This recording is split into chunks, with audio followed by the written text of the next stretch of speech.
Nah. Welcome to another installment of the Final Scoop podcast. My name is Robert Schinetsky, the supplement engineer. Joining me, as always, is my international band of brothers, Shane Smith, Stack.com, Robert Samborsky, Apollon Nutrition, Lukasz, Rytkowski, Prometeus Intelligence, Sports Technology. Welcome, my friends. It's good to see your beautiful faces again, and it's good to thank you for joining us, as always, Robbie. I know you're a very busy individual who can only make one out of every 6 shows, so, we appreciate you being on the show. You know what? The funny thing is, when you said faces, I have to say this. When you first came on and I saw Shane's face, Shane, you remind me today, and I have no idea why. You remind me today of Michael Bisping. I have no idea why. What the fuck? It might be this little thing on my head. Don't you think he looks like Michael Bisping today? We're gonna find an image of Michael Bisping just to share with the. I know what it looks like. Well, no, for the listeners out there who may not. Yeah, have about what we're talking about. Hope you're talking about primetime Michael Bisping, not current. The not one-eyed Michael Bisping. That's not bad. Yeah, it looks similar. Yeah, this one. Not bad. Yeah. Is that a better one? Yeah, there is a resemblance. You'll take the furrowed brow. He's white. He's got short hair. It's not bad. What do you mean he's white? What the fuck? That's a resemblance for all Caucasians. He's white. We all look the same. We do all look the same. He's from UK, right? Yeah. I get that. He does. Creamy's chiming in early. He does a little bit. I'm not going to lie. There you go. Shane, you and Michael Bisping, you're a dead ringer. Always. So let me finish doing the opening spiel, and we get to the shenanigans. Thank you all to the listeners tuning in on the live stream. We definitely appreciate it. If you like what we're doing here, make sure to like, comment, subscribe, share the video with family, friends, and loved ones. If you're listening to this on any other podcast perusing platform, feel free to leave us a 5-star review if you enjoy the content as such, because that helps us climb up in the almighty algorithm that dictates anything and everything to which we are exposed. And yeah, my friends, it's good to be back in the saddle. I look forward to this every week. So what's new? Aside from Shane and all other white guys looking the same. I look bright today. You do look, bro. What the fuck? Are you on the moon or something? What's going on? Yeah, man. The weather is getting better here, so it's much brighter right now. So yeah, I have a window, here. So I get that. The sun. Windows in Poland? Holy shit! Yeah, man. The sun is shining on me, so I'm not in the bunker. So yeah, man. All is going well. Just give it an hour. Yeah. Yeah, in about an hour, everything's gonna fucking go down. So yeah, man. There we go. Everybody, thank you for tuning in on the live stream. You got any comments, questions, queries, quips, or smart-ass remarks for our panel, feel free to throw them up there. We'll answer anything and everything, fitness, supplementation, or our favorite sleeping positions, whatever comes up. Few housekeeping notes. Yes, I did order the bed sheets. We're gonna get that off the docket right away. They should be arriving either today or I guess by Tuesday, since tomorrow is Sunday. You didn't pay for express shipping? No, it's free shipping. So why would I pay for express? It was free shipping. I mean, you pay $280 for a set of sheets and you get free shipping. Bro, I wanted to ask you, when do you plan to do a review of the sheets? As soon as we have a chance to break them in. We just for the listeners out there, we just got our daughter a whole new bedroom set. So her and Sandy's sister moved to California. They left their queen size, bedroom furniture that their daughter had for us. So we gave it to our halfling. We set that all up. So we bought a new set of sheets for her. We spent $200 on comforter, pillows, bed sheets, all the other stuff. So I mean, it's like, there you go. See, I told you, it's not that big of a difference. No, it all adds up quick. So we use the coupon code. For the branch and bowl we did, but we ran a Bed Bath & Beyond this morning just to get the halfling her stuff. You don't need no coupon codes there. No. Everything's already 20% off, so you're good there. So yeah, the sheets are ordered. For the listeners, if it doesn't seem like we're getting to your question, I promise we're not ignoring you. Sometimes YouTube gets a little glitchy, so keep trying to re-enter it, or jump on over to Twitch, because we're streaming both on YouTube and Twitch. So if you're on Twitch, go over there, and it seems to have a little bit easier time getting your comments and questions through that way. So Zandandito sees a resemblance too, Shane. Yeah, I feel like that's going to need to be the next thing. We need to figure out our celebrity lookalikes. I mean, I already get mine a lot. I get what's his name, Mark Wahlberg and I could see Matt that. Damon. Yeah. Matt Damon, yeah. I've had Matt Damon when I was traveling. I would get it at least once every country I would go to. Someone at the store would be like, "You look like." Someone would say Jason Bourne. Someone would come up with some other movie, and they'll be like, "You look like," and I'll be like, "Matt Damon." Like, yeah. So to all the listeners, since we have to be politically correct, if Mark Wahlberg would fuck me, Matt Damon, voila. That's what my wife says. There is a reason why I like Nikki. No chicks needed. She was spot on. Robbie, who is your doppelganger? Do you have one? Who is Robbie's celebrity doppelganger? You need to check the KGB files. Maybe you will find someone there. Probably so, yeah. That'd be interesting. I'm gonna have to do some homework. Or Sandy's pretty good about figuring that stuff out. I'll give her pictures of each of you three, and we'll figure it out. Yeah, you could say Mark Glazer if he was 25 years younger, better looking, sexier, better fighter, better sense of humor, wittier. I could see that. You're where we're live, right? Oh, shit. Yet you're the one who's blushing. I don't know. Oh, my God. Well, that's because, yeah, never mind. Well, oh, shit. Back when I was 350 to 400 pounds. God damn, Paul. I know you lost a lot of weight. I didn't realize you were that big. I thought he was going to say that I looked like him when he was 350, 400 pounds. Oof, that was close call. Shit. Look like Jack Black, yeah. What has he done anything in recent years? I remember he did the Kung Fu Panda movies, but I haven't seen him do anything since then. Bro, if I did a Kung Fu Panda movie, I'd get the fuck out of there as well. Who cares, man? I love Kung Fu Panda. It's even good for adults. You make that Disney money, you whatever the fuck it is, you're gone. No, hold on. Didn't he do Jumanji? I haven't seen either of the two new ones. I saw the original one with Robin Williams back from like the 90s or whatever. Okay. Shit movie. Probably. Jumanji films. There we go. Glad you bought the sheets, Robert. Yes, they are en route as we speak. So they might show up today. I don't know, because tomorrow is America's Independence Day. So I don't know if Lukasz, Shane, are you guys celebrating with us too, since the whole world should be celebrating America's independence? I make sure I celebrate all the holidays. Celebrating what? I forget mine. 4th of July. Yeah, celebrating what? Robert Sheets get more attention on this podcast than S7. Huh. Yeah, man. Well, hey, you know what? My sheets are clinically proven to give me 234% higher sex life than S7 will, without tanking my libido. So We're gonna see it after you review them. So yeah, man. I thought Lukasz was taking that somewhere else. I thought he was gonna say, "So you're gonna take it when you're in bed, aren't you?" I said, "No." I thought he was gonna say, "You're gonna show us all the." No, not going there. I thought he was gonna say just stay away from lines, man. Yeah.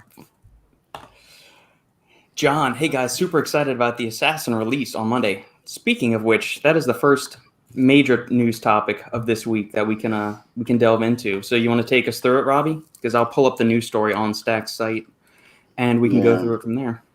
I think that story was just Shane. Thank you, because that story was just perfect. Got so many views, and people were contacting me left and right about it. Oh,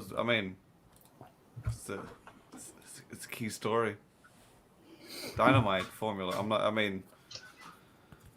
I feel like it's getting closer and closer to maxing out. Not maxing out, but like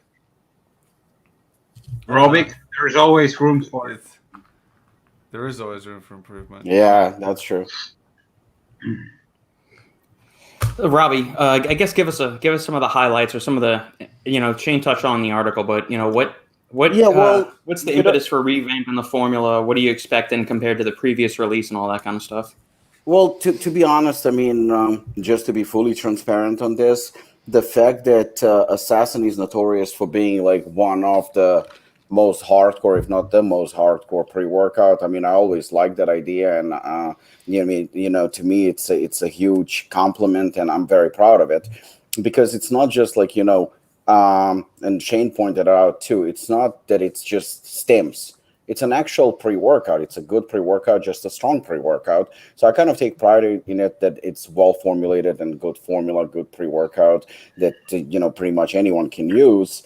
But the fact that it's also known as one of the worst tasting pre-workouts, it definitely kind of like bugged me for a long time. As much as I say it doesn't matter, and it doesn't to an extent, but at the same time, me by now, I'm just trying to get better and better and better. So we try to make it taste better.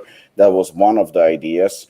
I think removing taurine definitely helps to an extent. The isoprop, removing that also I think helps to an extent. So I think it came out tasting better. It is a different formula. Probably about 15-20% different. On paper, I think it looks a lot better too, a lot cleaner, still strong as fuck.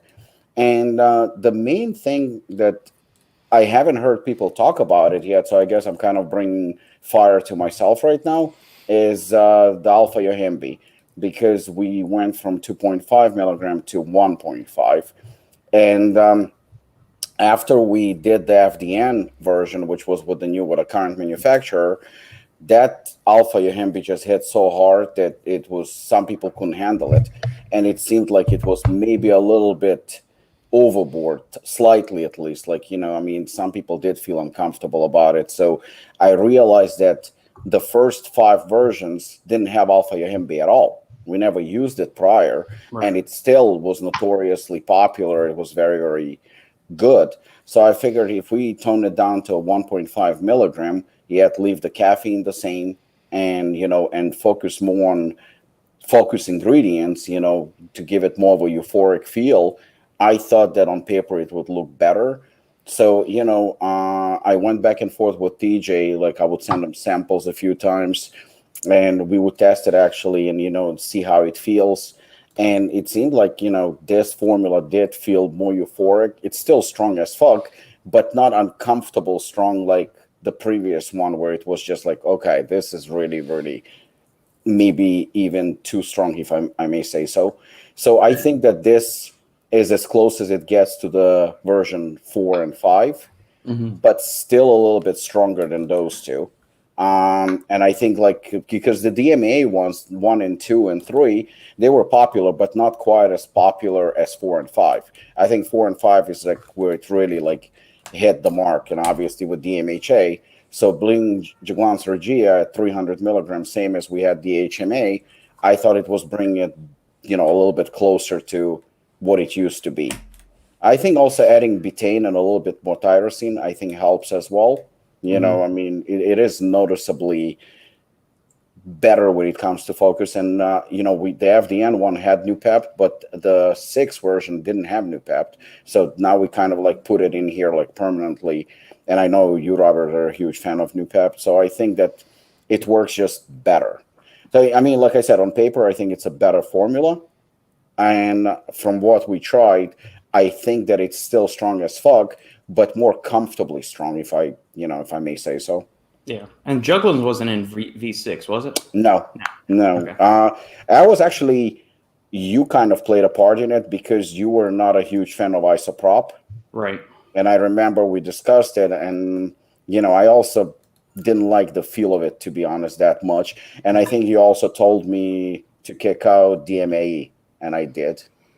Yeah, that's just one of those nootropics I've never really gotten much from. If you're going to dose it 850 milligrams. But even still, I would either... It just felt like in this formula it was unnecessary. Right, yeah. And you got the Noopep in there, just having some other kind of choline donor would make sense to do that, since Noopep kind of ramps up acetylcholine usage. But I don't think... I wouldn't see any issues from it. I've never gotten a choline headache from taking too much Noopep or something like that. I've gotten a choline brain fog from doing too much huperzine, but I've never had any interactions with Noopep to any degree.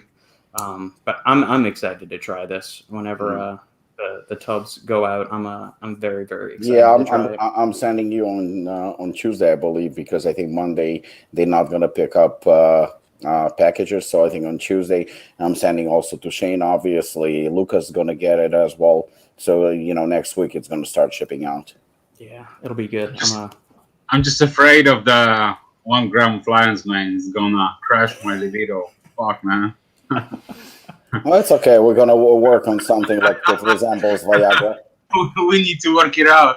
I'm probably gonna take it with a hard target or something to bump it out. You stack it with that, or like grapeseed has estrogen metabolism properties, so it promotes healthy estrogen metabolism. So we've got some pro ingredients for all the libido tanking that lion's mane does. Yohimbine is actually an aphrodisiac ingredient. Yeah. I want to say it. And grapeseed got some beneficial properties as far as, liver, kidney, prostate health, and estrogen in the body. So we got an even mix. It's like, taking some N-acetylcysteine and then go and drink a pint of bourbon or something. I mean, it's all the same. Yeah, all even but honestly, it's a well thought formula. So props to you guys for releasing a good one this time. And I'm looking forward to this one, trying it out, stacking with some goodies. And I'm sure that you're probably already working on a V8, right? Yeah. Yeah. So the shit is not gonna stop. So I'm sure. Please include lion's mane, Legend of You. I will include lion's mane with my bed sheets, sweetheart, and we will let you know. Brooke, the first new Jumanji was hilarious. The sequel was so. Okay. Yeah, I agree. Sandy's been wanting to watch this for a while, so maybe we'll eventually get around to doing it. I tried Assassin for the first time last week, even with 9 to 10 grams of Assassin V7. I was definitely angry during my whole workout. That's okay. We were all angry that Robert was a cheap fucking didn't buy sheets. They're bought now. I don't want to hear any more shit about the sheets. They're bought. They're purchased. By the way, what Sandy said when you got the sheets for her? Did she was surprised or?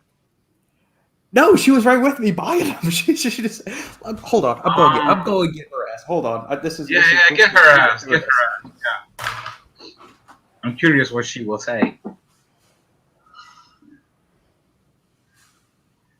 What the hell? This podcast is going down.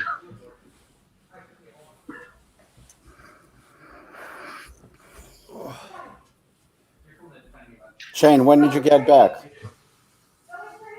You look gorgeous. 10 hours ago. 12 hours ago. This is scary. All right. Can y'all hear me? There she is.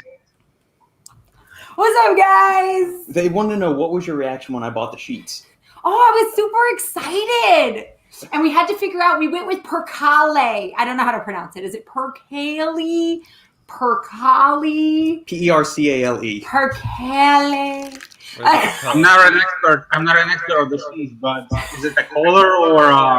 Yeah, it's like the cool, because he gets really hot. So instead of getting the signature, we went with the ones that are like cool. The cooling or something. sheets. Yeah, the cooling. Hey guys, you need to invest in Uller. Do you know what it is? No, what's that? It's like cooling mattress. You put it under the sheets. Wait, that's And amazing. it's like a cooling system, Oh, so you can. Lucas, you you don't can- want to suggest another thing, right?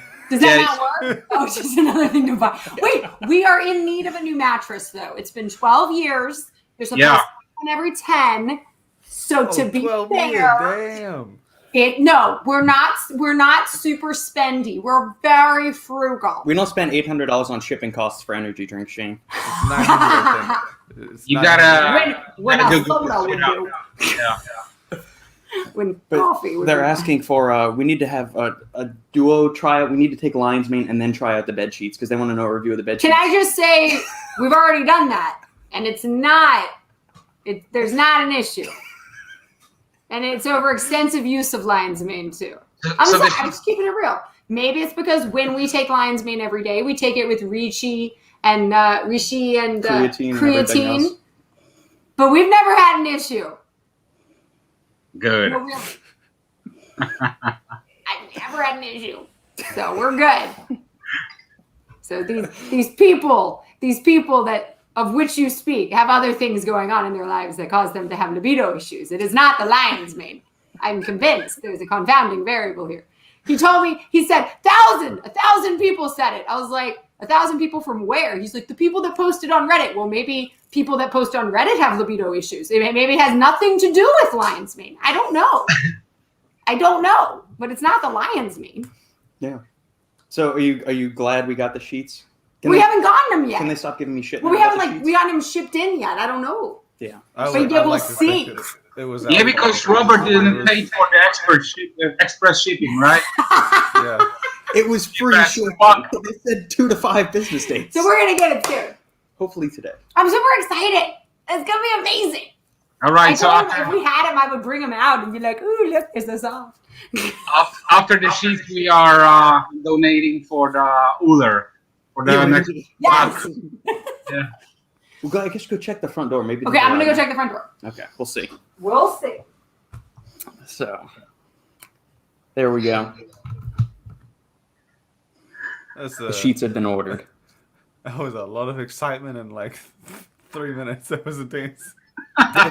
Dude, imagine that 24/7. She's like the. Imagine that she's like- 24/7. For everything, for all the outgoingness that you are not, she is. No sheets. Shane said, No "For all the sheets. outgoingness that I am not, you are." He said that was a lot. That was a lot in 3 minutes. Oh, was it? I don't even know. I don't know. No. It is what it is, you know? I'm out here playing cheerleader with Sophia. I feel like the mellow one out there. She is all with the cheerleader. I got these pom-poms. They're huge. They're bigger than my face. She's more like She's more like you or like Robert. Funny story. I think she's more like Robert. Yeah, for the most part, yeah. But she's also a 4-year-old. So as much as you could be like Robert and then add 4-year-old energy to it, that's who she is. But I think she's more like Robert than me. I think she has a lot of me. You know what? Just sprinkle to her cereal some assassin, and she will be good. Well, we do give her lion's mane, so I mean, we're already tanking her libido from age 4 on. So. That's the plan. Like That's the excellent. plan. Sterilize her Sophia. by 4 years old. No. No, nookie. Jesus. Yeah. Okay. Okay, so bye. Thanks, Andy, for info. Thank you. Bye.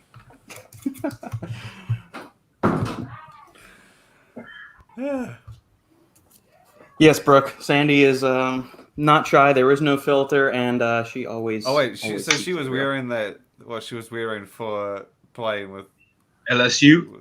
your child. It's not like there's a game on today. No. Football season is Oh, okay. 64 days away. Okay. LSU football kicks Sorry, off in I thought- 64 days, but I thought she was wearing that because I'm like, where you guys going or something?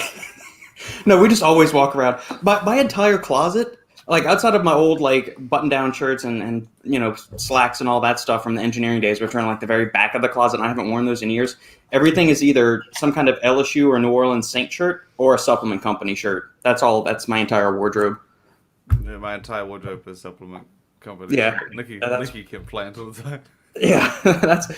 But so yeah, Sandy's got the halfling in a LSU cheerleader outfit. That's for 4-year-olds, and so they're playing cheerleader, and Sandy's got marching band music on in the den and stuff. But she should be putting her ass down for a nap right now because she's supposed to go to nap time right now. We'll see. It's funny. I don't remember when the last time I was buying clothes. Yeah, Yeah. Yeah, it's like it's all supplement shirts. yeah. Yeah. Nikki's After always especially, like, bro, say especially what after events like Oh, yeah. Evo or something, I got like luggages full of Nikki shirts. always says, she's like, make sure you put a shirt for when we go out to dinner. And I'm like, I got a shirt. And she's like, no, like a nice one. I'm like, I got an Apollon one. It's like black. It's nice. And she's just like, it's embarrassing to wear a supplement shirt to dinner. And I'm like, it's all good. Sweetheart, Sandy is always that happy. Although she might be a little extra happy because of the sheets. We'll see. But she's pretty much usually just always that happy. Shane, this is a very important question. Where can we get stacked 3D shirts or stacked shirts? Yeah, I got one on today. I know. Where do you have like a little Teespring Shopify link or something we can buy stacked shirts? Nah, not yet. I just make them for when I feel like it. Okay. We have one of those printers here where you can like kind of print your own Mm-hmm. kind of thing for a shirt, and then we just rattle them off, throw them on a shirt. Ava's got one. We printed a shirt. Does she? I printed her a Gold's Gym tank and tore off the sleeves. She I looks said, like bro, dude, come on. What are you doing? yeah. When we go to the gym, she hangs out on the couch or whatever. I just make sure she wears the Gold's Gym shirt. That's It's badass. pink, so it's not as Gold's Gym as you'd like, but I feel like the torn sleeves bring up the style. Yeah. Poor Robert. Exactly, Brooke. People always give me grief. I'm the nice guy. Poor Robert. Yeah. Should have just fucking bought him in the first place. Then they would have been here already. You're such an asshole. $800 shipping. Eat my ass. Although, I mean, it's okay. So, the grocery store by us, we bought the Ghost energy drinks not too long ago, and Santa and I did kind of like the tasting panel of that.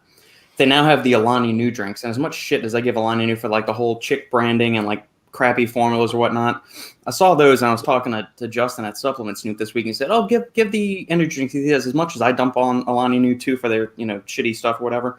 He said the energy drinks actually aren't that bad, or the branding on them's not bad or whatever. So I went and bought all 7 flavors they had at the grocery store, and spent this can be I think 16. Each of them was $2.50. So what's that? $16 on 7 energy drinks. I don't know. We're gonna taste that. Have you tried them? Any of y'all tried them? I tried them. Are they good? A while Bad? ago, I think. They're all right. They good. They good. Yeah, they They're good. Okay. Yeah. All right. Well, then we'll see if I mean, it's not a it's- waste of like I money, said, because the it's- Zoa was a waste of money. Bro, honestly, I'm not a fan of the branding at all. But as far as like flavored, they really nailed them. And Yeah, I thought it honestly, was- I also had a chance to try their bars, Mhm. and they're also pretty damn good. So they did a good job with the flavoring system. Okay. I thought it was hard to make a bad energy drink. For a while, I thought everyone was just doing them really well. You had America, you had Rays, you had Yeah. Monster pumping them out, then you got Rain. They were really good. The products showing up. And then you got Zoa, and I was like, oh, okay, so you Not can make again. bad energy. You can make bad energy drinks. But no, like for a while, I thought it was just real easy because everyone was doing really good ones. Alani News back in the day when they had it out originally, that was good. I mean, but obviously it can be difficult. I think this is the comment of the day. I've been taking my time for a couple years. I'm always shooting ropes. Shooting ropes. I have never heard that before, but I know. Can you explain what does it mean shooting ropes to a Polish guy?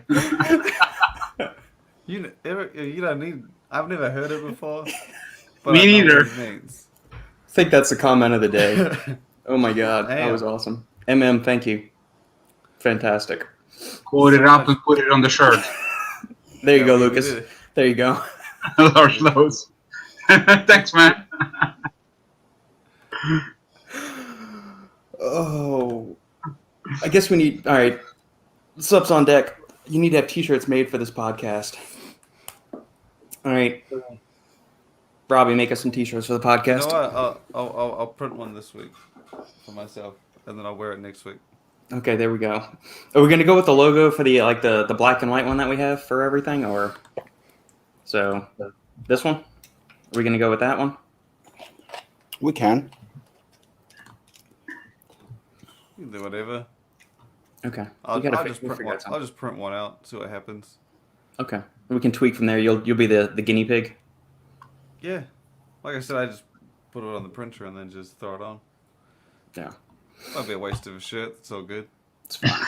It's fine. I'm 100% sure I did not give Sandy a scoop of Assassin V7 or V6, because we still have some V6 and V6.5 here in the house. No, she is always that way. Always. Come hell or high water.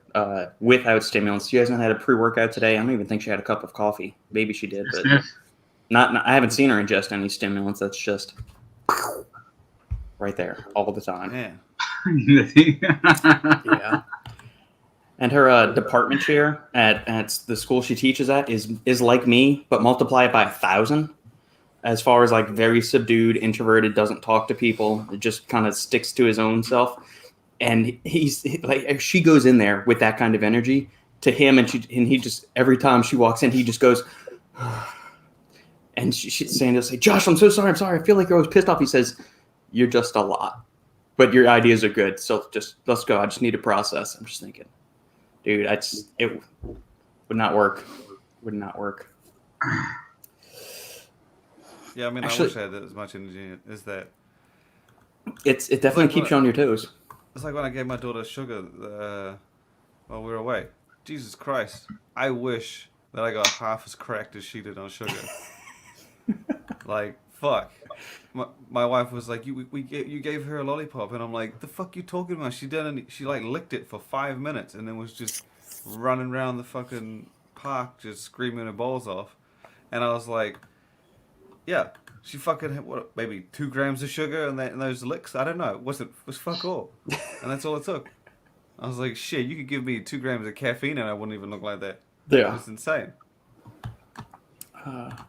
Brooke, I aspire to have as much energy as Shandy. Yeah. Don't we all?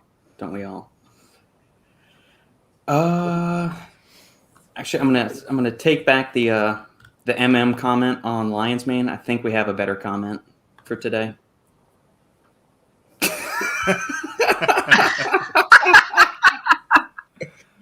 Anonymously, synonymously.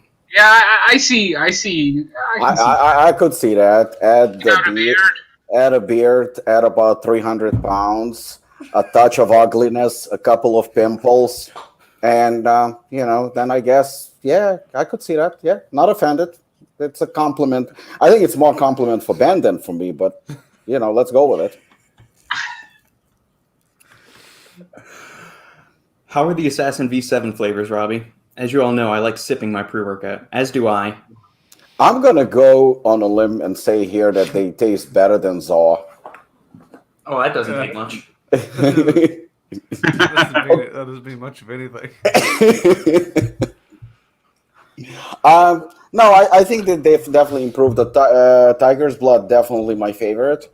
And the other one is basically like an ice pop. There is a little bit of bitterness to it, especially on ice pop, but Tiger's Blood definitely on a sweeter side. But I think it's a huge improvement from the previous one, which wasn't much of a challenge. So how much? 3 flavors? 2 flavors? 2 flavors, and working right now on the third one. Yeah. Okay. Robbie might resemble Bane from Batman. Tom Hardy. Oh, okay. I'll take that. There we go. Pete Pasimus is finally making it to a live show for the first time in a while. What's up, gentlemen? Happy episode after your anniversary. Keep the good shit coming. We definitely will, Pete. Thanks, Pete. We love bringing up Bed Bath & Beyond and general homeware topics. It seems to have been a hit. There we go. We're the industry-leading supplement-related podcast on bed sheets. Hell We've yeah. nailed down that demographic. Thoughts on Chemix? So Chemix is the line by guerrilla chemist Brian Moscow. Their pre-work has crossed my radar. Actually, I've never heard of them. So yeah, Chemix is the brainchild of Brian Moscow. Lukasz has it. I haven't tried it personally. The Gorilla Chemist is a very, very smart dude, super, super sharp, knows his shit. He used to do formulations for Blackstone Labs back in the day. Then didn't he do some stuff with MyoBlocks? I thought. Yeah, he did back in the days. Yeah. Yeah, did a couple years ago. He did stuff for MyoBlocks, and then he stuff with Beast. Yeah, he did a partnership or a Blackstone. collaboration with Beast. Yeah, Beast. Blackstone was his entry into everything, and then he started his own line with Chemix. I mean, Brian's a sharp motherfucker. But I have not tried his pre-workout. I know the initial run of the pre-workout was very, very hit or miss for people. They either loved it, or because the condidose was so big in it, it would almost made them nauseous. Now that's just reports I have had and talking to Justin and a few other people. I haven't tried it personally. I really want to. I've been meaning to try to get Brian on here for the podcast. I've sent him a couple of emails and we're going back and forth over some stuff. So eventually we will get him on the podcast. But what do you, Lukasz, Shane, have either of y'all tried it? Yeah. The sequel, the new one. I haven't. It's quite different too. I've got the old version, which is this one that I showed you, and the newest one that was recently released. And I also picked up all his other goodies because I'm a big fan of the brand. I love the GDA that he put on the market, which is like fantastic. The sleep formula is so good. It's so on point. So I can only recommend it.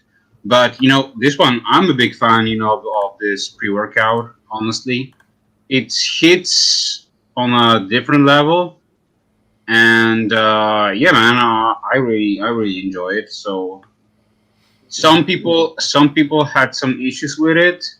I'm not talking about this formula. I'm talking about the old one. Mm-hmm. The original was. My one of my friends was vomiting every time when he took a dose. Yeah. Same goes for Review Brothers. They actually vomited on video. I remember that. Yeah, and I didn't know why he had this effect, but yeah, man, he was vomiting, and he said that he didn't felt good on it. Me personally, I never had any stomach issues, any problems with like energy, no side effects at all. The energy was clean. It was like great, nice focus, perfect stim.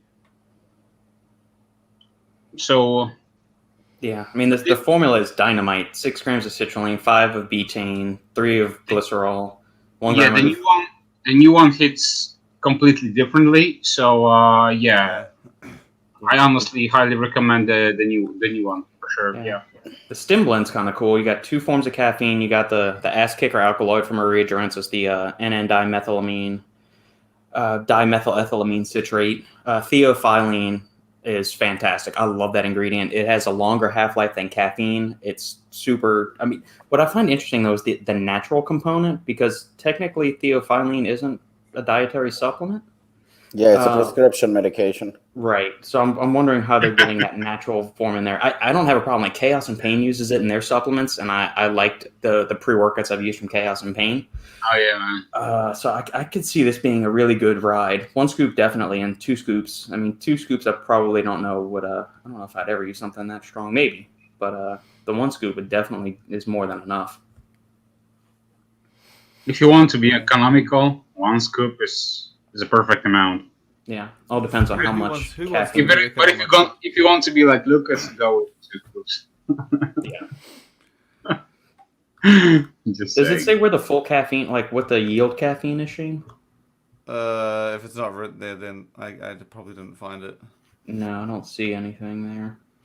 I imagine it being like 300, 350. It wasn't super high in the original. In 2 scoops, you're saying, or in 1 scoop, there's 350? Probably 2 scoops. 2. Oh yeah. 2 scoops, yeah.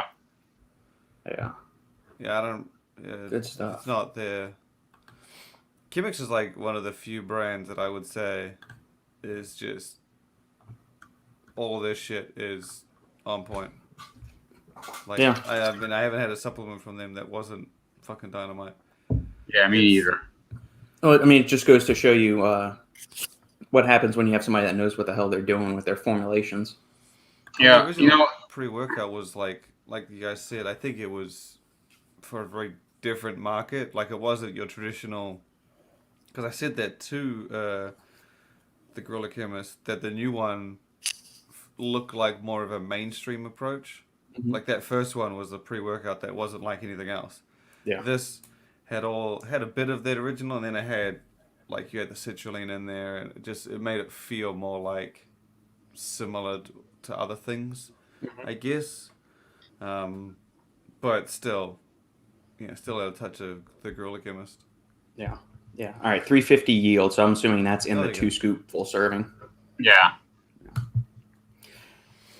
Brooke, I like hearing personal experiences. It helps a lot, actually. So far, your recommendations have actually resonated with me. We aspire to please here, Brooke. We aspire to please. Yeah, I don't think you go wrong with any of this stuff. Yeah. Robbie. Chemix? I don't know. When's Apollon coming out with the GDA? No plans. Nope. Yeah, but what if we want to have a cheat meal? You have a cheat meal? No, I'm just saying. What if someone wants? I had one when I was away this week. Obviously, I had a cheat meal, or 5. But it was yeah. Like, did you have any of those hypo instances, Shane, where you've had with like the rice? Did you have any of those kind of instances, or were you good? See, this is the thing. I don't. when I have carbohydrate, when I have carbs Yeah. on a cheat meal, I have a fuckload, Mhm. right? Like a lot. And when I don't have them, I just don't have any at all. So I never really had any experiences like I was with the rice. A few weeks back. Don't know. Okay. So, but I mean, I'm talking. I had like a fucking a donut with cookies and chocolate on top, and I had I had pots of fries, and I had tons of shit. But I don't know. Like with the Good. with the GDA, my thoughts are like I like berberine. I really do. I think berberine is great, and yeah, I'm a huge fan. But the thing is like I feel like people are looking for an excuse when it comes to GDA to basically say, "Oh, look, I'm gonna have a cheat meal, and it's not gonna be stored as body fat, so I'm gonna eat like a fucking pig. I'm gonna take GDA, and I'm good to go." I mean, really, common sense. People, it doesn't fucking work. It doesn't work that way. It's not gonna happen. Stop convincing yourself that you're gonna take GDA, and all of a sudden, because otherwise we would have a fucking United States full of skinny people, and we have what 60% obesity. It's bullshit, and who would need fucking fat burners if that would work? It doesn't work. The bottom line is it doesn't work. There is a little bit of something that might be happening, but I mean, to an extent that everybody thinks, you know what, I'm going to take GDA and I'm good to go. Well, then why would you have a cheat meal? Just fucking have cheat meal every fucking day, because taking GDA, you will make it safe and you're not going to get fat. I mean, that's a common sense. So GDA doesn't fucking work. That's the bottom line. Bro, it's this good mantra. It's good to be good, man. Yeah, it's a fucking same thing as lion's mane's gonna give you a limp dick.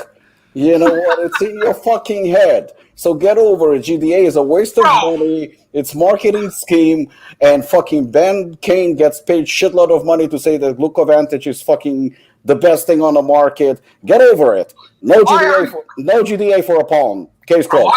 Why are you always like comparing everything to porn? I don't get it. It's like how do we get from GDA to porn now? Limp dick and so on, bro. Because it's not fun. Well, okay, let's go to cupping then. Would it make you feel better?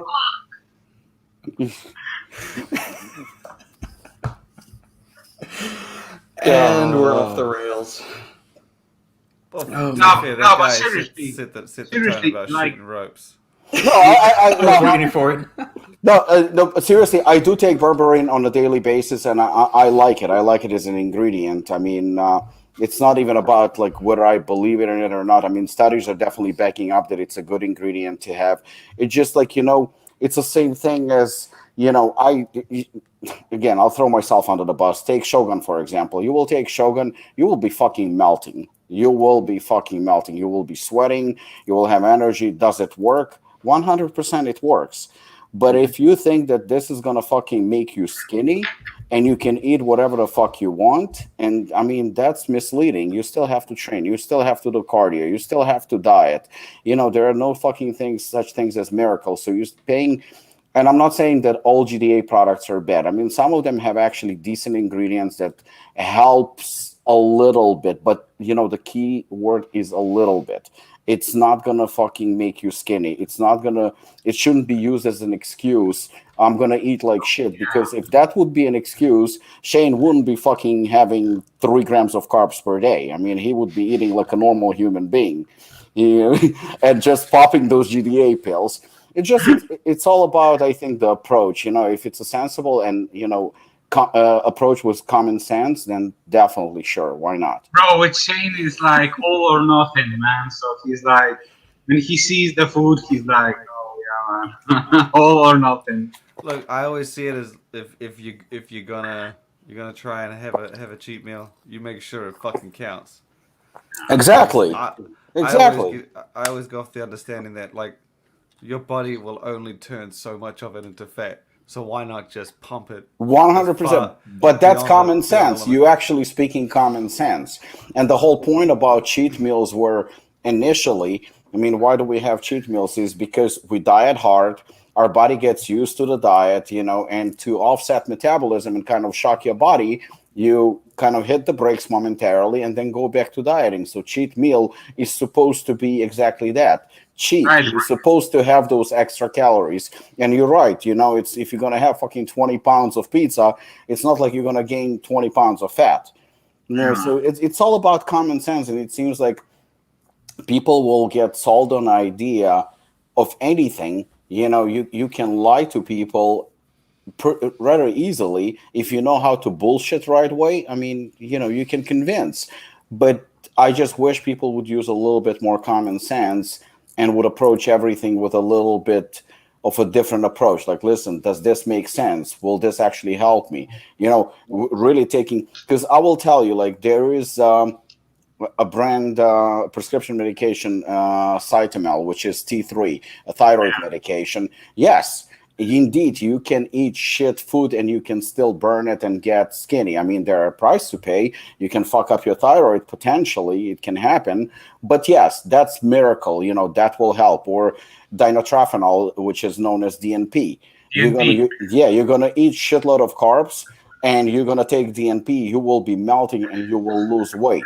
There is always a potential that you will die, but it's a small risk to take, But and again, if people would approach it with common sense, I would have no problem with it. You know what? Yeah, use GDA, but eat sensibly and understand that it helps with, like Shane used to say, 1% or 10%. I will take something that will help me with a little bit, but at least common sense dictates that it will help to an extent. It's not a miracle. It's not a green light that taking GDA. You can eat pizza for breakfast, lunch, and dinner and not exercise, and you're not going to get fat. I mean, common sense. Yeah. It's 4 days. I think part of the issue is the way it's marketed by supplement companies. So taking the ingredients that are in GDAs, I think long-term could have benefits as far as, so like there's some research in like berberine is actually manipulating the gut microbiome to a certain extent as well. Like in addition to its blood sugar regulating properties, it's also doing some beneficial things to the gut lining because it's got some anti-inflammatory properties. So I think, and if I'm not mistaken, it was even compared to metformin, where it actually performed pretty well. Right. Yeah, and I think if you take some of these ingredients consistently and you take them every day, then there's going to be long-term benefits. But I don't think you can treat it like insulin. I mean, I forget whose podcast it was. Either it was Fuad's or the It's Just Bodybuilding podcast with Dusty Hanshaw and Ron Partlow, and they got a listener question about, are GDAs worth it? How do you compare GDAs versus insulin? They said, you take insulin, you don't eat carbs, you're going to die. You take a GDA, you don't eat carbs, you're going to be fine. I mean, it's comparing apples and oranges. And the way a lot of these supplement companies market the GDAs is that it's equivalent to insulin. You take this, it works instantly. You don't have any issues with carbs. And that's not the way these things work. I'm not saying that they don't work, but they don't work on the order of magnitude that shooting a few units of insulin is going to work. See, I don't like this comparison. I don't like when brands are relating it like to drugs and saying that, our product is like insulin. Just leave it like that. You can't compare a guy to. You're basically lying and you're misleading the public. I mean, that's what it is. Exactly. Yeah, you can, for example, say that it will help at some point in like triggering or partitioning the nutrients, but it's not like a super magical tool, as Robbie said, that it's gonna like shovel all the nutrients straight to your muscles, so you will fucking grow like 20 inches in your biceps. No, fuck no. We touched on this earlier, Robbie. When is the official release date of Assassin? Monday, July 5th. Okay. Pete needs you to save him, one of those assassins, Robbie. He's coming down to Jersey to pick some up. Don't know who you are.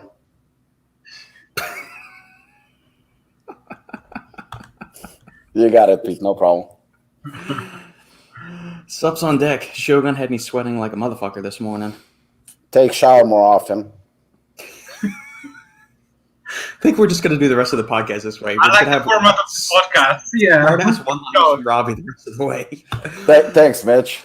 $5 super chat from Brooke. Brooke, you rock. Thank you for always being so generous and with the donations and the comments and everything on the channel. We really appreciate it. Donations towards blinds for Lukasz, expedited shipping, printing t-shirts, and a mind wipe for Robbie for being compared to Ben.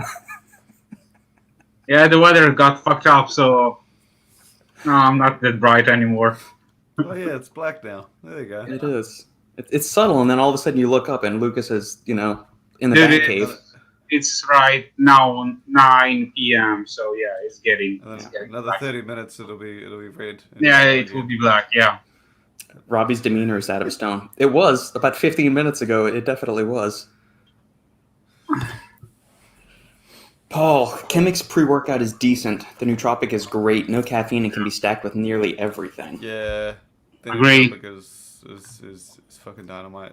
And the muscle builder is also so good. So good. Okay, here's the Nootropic. Come on, work with me. All right. Is my audio still coming in okay, guys? I moved my microphone. Yeah, it's going well. That's fine. All right, here is the Chemix Nootropic.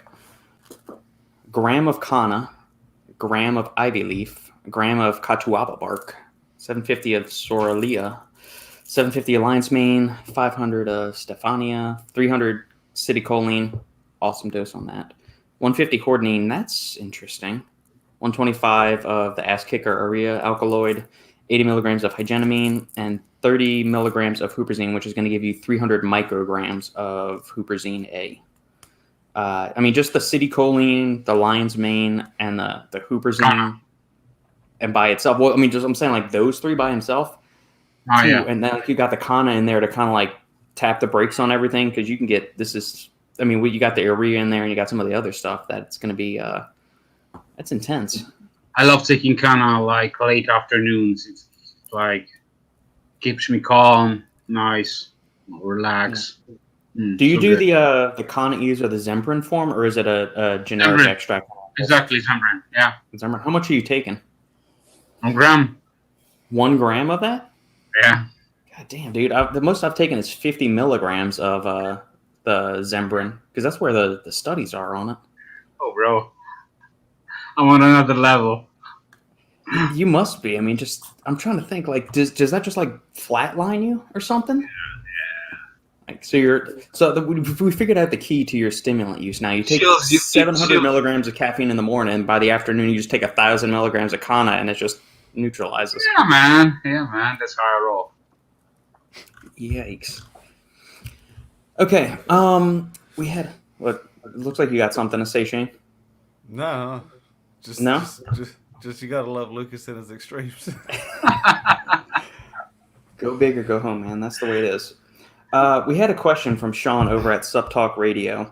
And he said, here's the question for him. It says, anyone else get hungry or ravenous after using a pre-workout with Alpha-Yohimbine? He said, not sure if it's because perhaps I'm training harder and depleting glycogen, or if I'm just an old weirdo. He said, I generally train first thing in the morning, so glycogen stores are already low. But you would think between the caffeine and Alpha-Yohimbine, it would be an appetite suppressant. So does Alpha-Yohimbine make any of y'all hungry after training first thing in the morning on it or anything like that? I think it's very hard to say. He just answered his own question. He trains on an empty stomach, and then he fucking depletes his glycogen levels. I don't think if he fucking has Alpha-Yohimbine or he has creatine or whatever the fuck, it doesn't really matter. You will be hungry. That's a given. Could Alpha-Yohimbine trigger appetite? Maybe.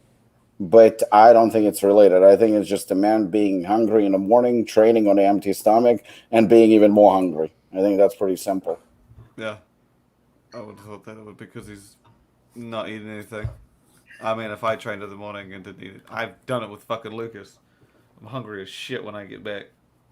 After training in the morning. So I've been using different dosages of Yohimbine and Alpha-Yohimbine, and I'm doing fasting training every day. So I've used from 1 to 10 milligrams of Alpha-Yo, and honestly, even with the highest dose of Alpha-Yo, I never had this feeling that I was like super ravenous after training. Mm-hmm. It's still, I don't know why, but it's still like even post training, I need to like chill out and get some time before I have my meal. So I usually am in this like in this state that I have to like relax before I have my meal.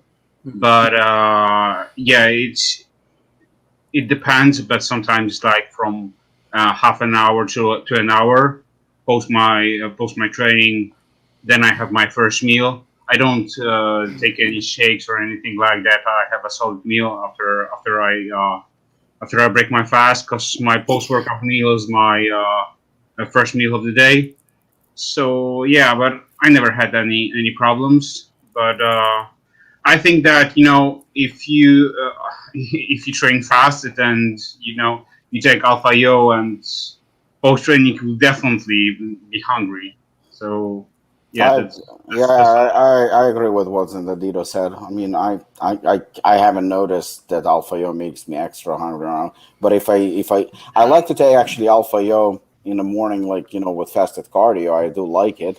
But like I said, I think that just being that it's morning, I didn't eat since the day before, and training, I think that's a given. I'll be hungry, so I don't think it's related to Alpha-Yo.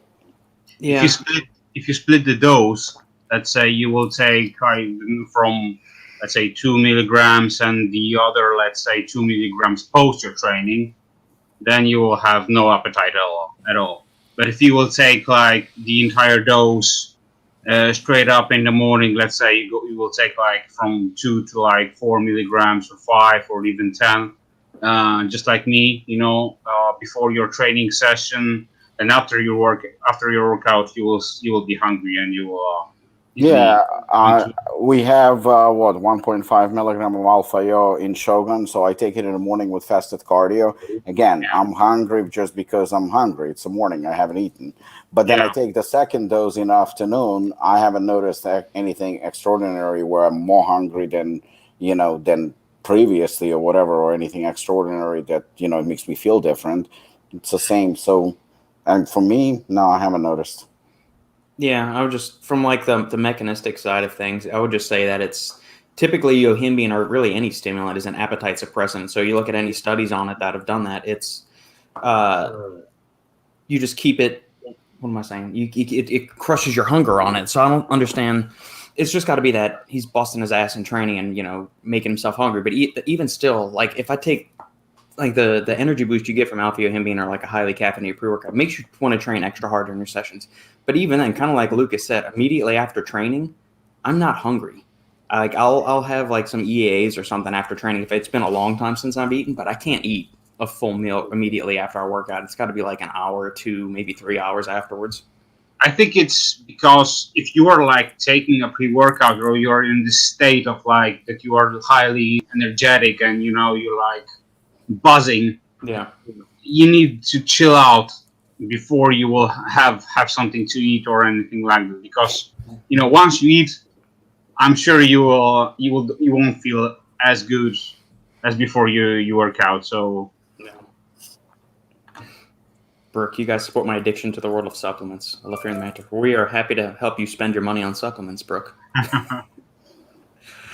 All right, here's a question that we got in from the when Robbie put out the APB for questions. Here's one of the ones I got sent in. Thoughts on Sadiq switching from GAT to Nutrabolt?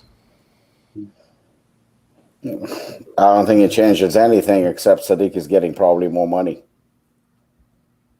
Does it fit with going to Nutrabolt though? I mean, like Cellucor, does that work? It's funny because he's launching his brand. Mm-hmm. Yeah, I don't know if you've heard, but he's gonna launch a protein bar. So he's been working on it for like a year or something. Mm-hmm. So it was like a long process, and now he signed with like a Nutrabolt, which was surprising for me, but at the same time, I think it's a good decision for him. I think it's like he's going more into the C4 energy drink than the C4 supplement line. I think so, because I think that he's aiming more into this one. As the Cellucor is growing his family of the members. They signed the Kevin Hart. They signed the basketball player Ball, Lonzo Ball. Yeah. and few more athletes. So yeah, they're increasing their reach. So I think from Nutrabolt's standpoint, it's an amazing move. It will just bring them more and more exposure, because Sadiq is a big name in the fitness industry, and from what I've heard, he's planning to compete next year. So in the classic physique. So Well, here's the thing: as an athlete, in after he had he was battling for with Jeremy Bondia in physique. After that, his placing started to slip, and to slip a lot. I mean, as in IFBB rankings, I don't think Sadiq is even a top 10 these days. I mean, his physique just doesn't cut it. But it doesn't matter. It doesn't matter at all, because he's still one of the most marketable athletes, personalities. And I think this move, because Gatti is a little bit more bodybuilding oriented, and I think Nutrabolt, Salucor, they're a little bit more mainstream. I think for Sadiq this is an amazing move, because he really doesn't need bodybuilding. He really doesn't need physique. He doesn't need. They need him, I think, far more than he needs them. You know what? He can place first. He can place dead last. Nobody gives a shit. He's still going to be marketable. Yeah, you know what? Sorry to interrupt you, but he reminds me of the Steve Cook. It's it's probably exactly the same route of athlete. Yeah, nobody cares. As you all remember, Steve Cook was with Optimum Nutrition for many years, and then he left for make his own projects, but people love the guy. Yeah. And nowadays, when he has his own brand, the culture, core culture. Yeah. When he has his own, he has his own line, and I don't know how successful his line is, but at the same time, as you said, Robbie, it's people love him. So he has the exact same status as Dana and Bailey, those kind of people. Yeah, those people, they're irrelevant. I mean, let's be honest. Other than maybe in Middle East, Big Ramy is Mr. Olympia, but does he really sell in the United States or has any, major pull? Not really. Nobody gives a shit. But Sadiq does. Sadiq, like I said, Sadiq can place dead last at any show, or he doesn't have to compete at all.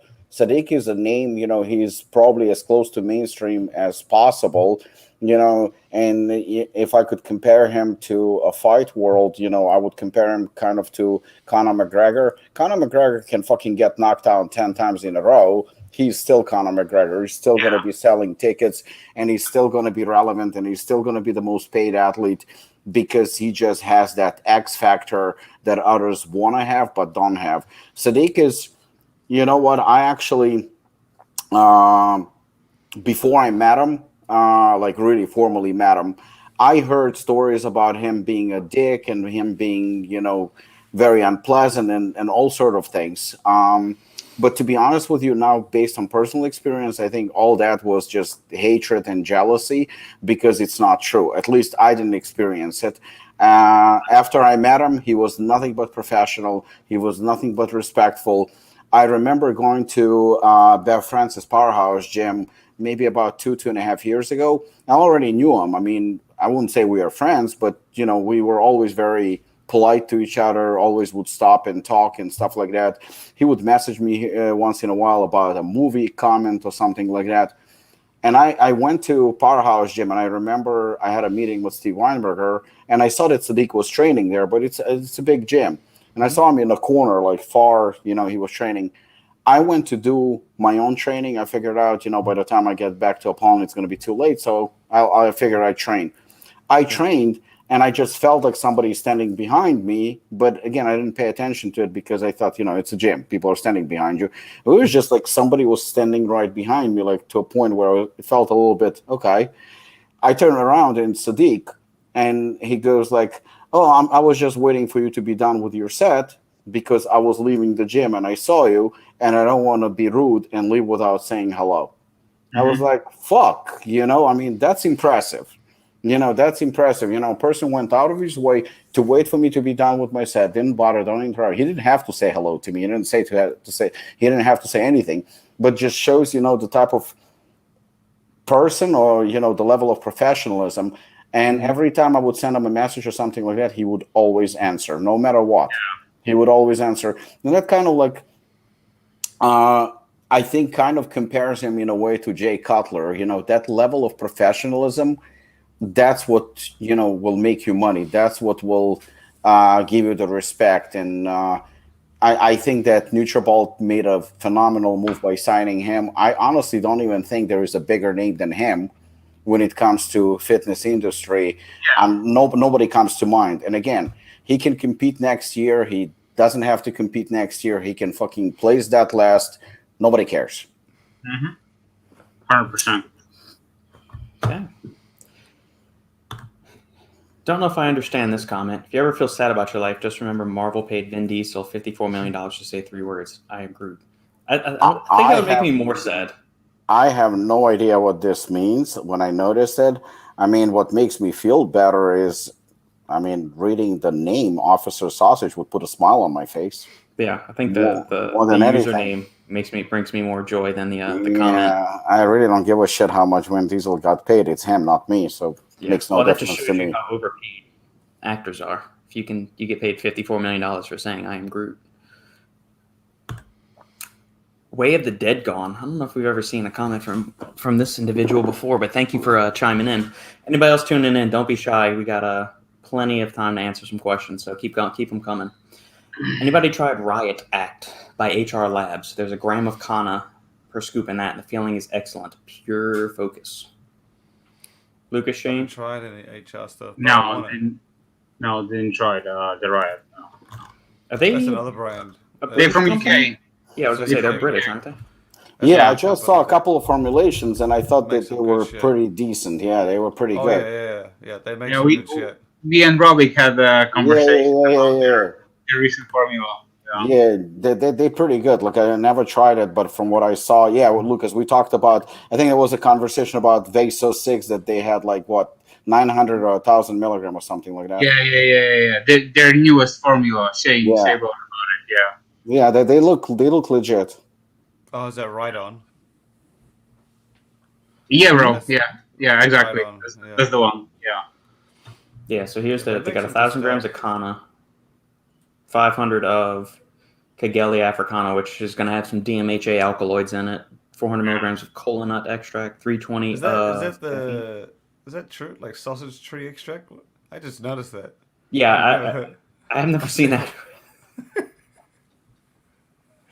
I mean, I know this product, but I've never seen the bracket. Yeah, sausage tree extract. Sausage tree, yeah. Sausage tree. Sausage tree.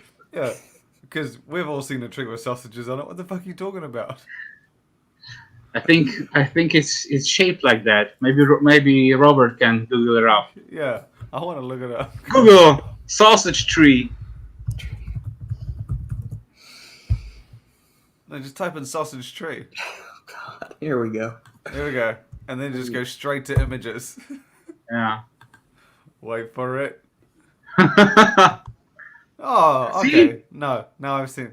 Fruits and flowers of the sausage tree. Kageli Africana. Okay. Here you go. I just had never heard. It's in Africa. It's grew in Africa. I do know this tree. I feel like I've seen it in some sort of movie or something. But I think it's mainly in Africa, right? The sausage tree name just caught me off guard. Here you go. And I get it. Sausages on a tree. Bro, The subsequent hard, woody sausage-shaped fruit is 2 to 4 feet man. and can weigh 11 to 22 pounds. Bro, it looks like potatoes. Yeah. Yeah, Lukasz. Potatoes is what it looks like. Yeah, bro. It looks like a tree of dicks, man. Come on. Potatoes. Get the fuck out of here. Look at that.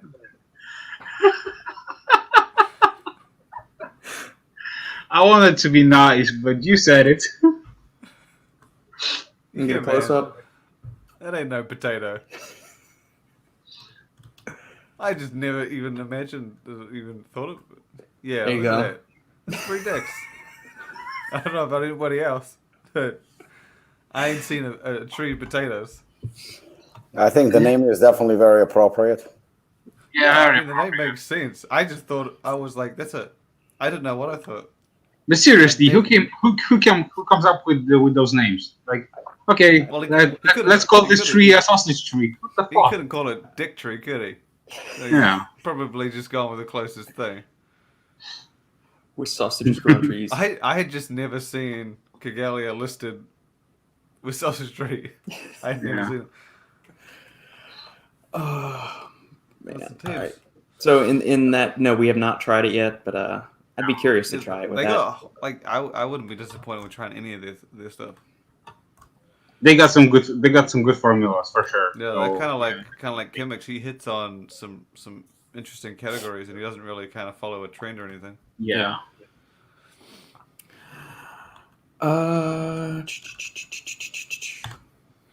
Sups on deck. Thoughts on the new 3D pump ingredient?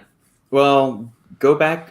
Sups on deck. We actually did a podcast with Bruce Neller when they got the official launch date of 3D pump, and so it's basically on each 6-gram scoop, you're going to get 3 grams of citrulline. You're going to get, I believe it's 2 grams of glycerol. If you look at the patent, and it's a gram of the amla fruit extract or the Phyllanthus emblica. So that's the 3, and I think the actual patent is on just the combination of glycerol and amla fruit extract itself.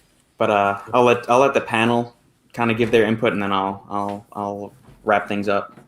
I think that there's obviously, the combination is very, very nice because, I mean, you get citrulline. I mean, I'm not a huge fan of glycerol, but I mean, it is used heavily in pre-workouts. So, I mean, the two of them definitely have place in a lot of pre-workouts, so to speak. 3 grams, I mean, I would say it's like probably a bare minimum, or at least on the lower side, but it's definitely going to work. 3 grams is still 3 grams of citrulline will definitely work for sure. And then you have glycerol. So the thing is will it work? The answer is yes, it will work. Yeah, definitely, it will give you results. Here's the problem that I have with it. Actually, I have 2 problems. Number one is I would prefer still 6 grams of citrulline if we are talking about pump, like to get the right pump amount, so to speak. 6 grams is just something that we all like. If it was something in Assassin, then 3-4 grams, I wouldn't give a shit. But if it's something that has to do with pump, I would prefer citrulline to be at 6 grams. Now, at 6 grams, I would also get glycerol at 4 grams, which is fine too. But the cost of that ingredient, I would suspect, would be a lot more substantial just because it's trademarked than the actual citrulline 6 grams and 4 grams of glycerol. Now, what am I paying extra money for? For a fancy name? For something that has a trademark? Is it really innovative? I mean, let's be honest. I mean, I'll be honest. It's not. It's not. I don't see no innovations. I don't see anything that would yield, it's a trademark ingredient, something that's out of this world, something that is game-changing, something that is completely new. And I'm not trying to be a dick because Bruce is always super nice to me, and I like Bruce as a person. He's always super respectful. But, I mean, I would be lying if I said that I'm impressed with it. I would be lying if I said that I want to use it. I know some reputable brands who are using it and will use it, but I'm going to call it as it is. I think it's going to be used just for the hype. I think it's going to be used just because it's a trademarked ingredient. And we all know how people look at trademark ingredients, even though some of them are, let's be honest, shit. I mean, that's what they are. This is not a shit product. This is definitely not a shit product. 3 grams of citrulline, 2 grams of glycerol, very, very common pre-workout, far from shit, good ingredient, well, at least one of them that I like, but it's very, very common. But to have 6 grams of citrulline, I don't know what the cost of the ingredient is, but just because it's trademarked, I'll bet anything that it's more expensive than getting just generic citrulline and glycerol. So I just don't see anything innovative about it. I don't. I'm sorry. Being honest again. I think it's slightly less of an amount that I would expect. And if I want to get the amount that I actually want, I'm going to have to use twice as much, which means I'm going to have to pay twice as much. So I just don't think that it's. You could just add in 3 other grams of citrulline or something like that. Because Bruce even mentioned, he said the people that they were in talks with were going to be doing that and then adding more citrulline to it. 100%. And I would still go for just 6 grams of citrulline. Mm-hmm. I'm sorry. You know what? I think it would be more cost effective. And let's face it, if we take, because, that's the whole point about it.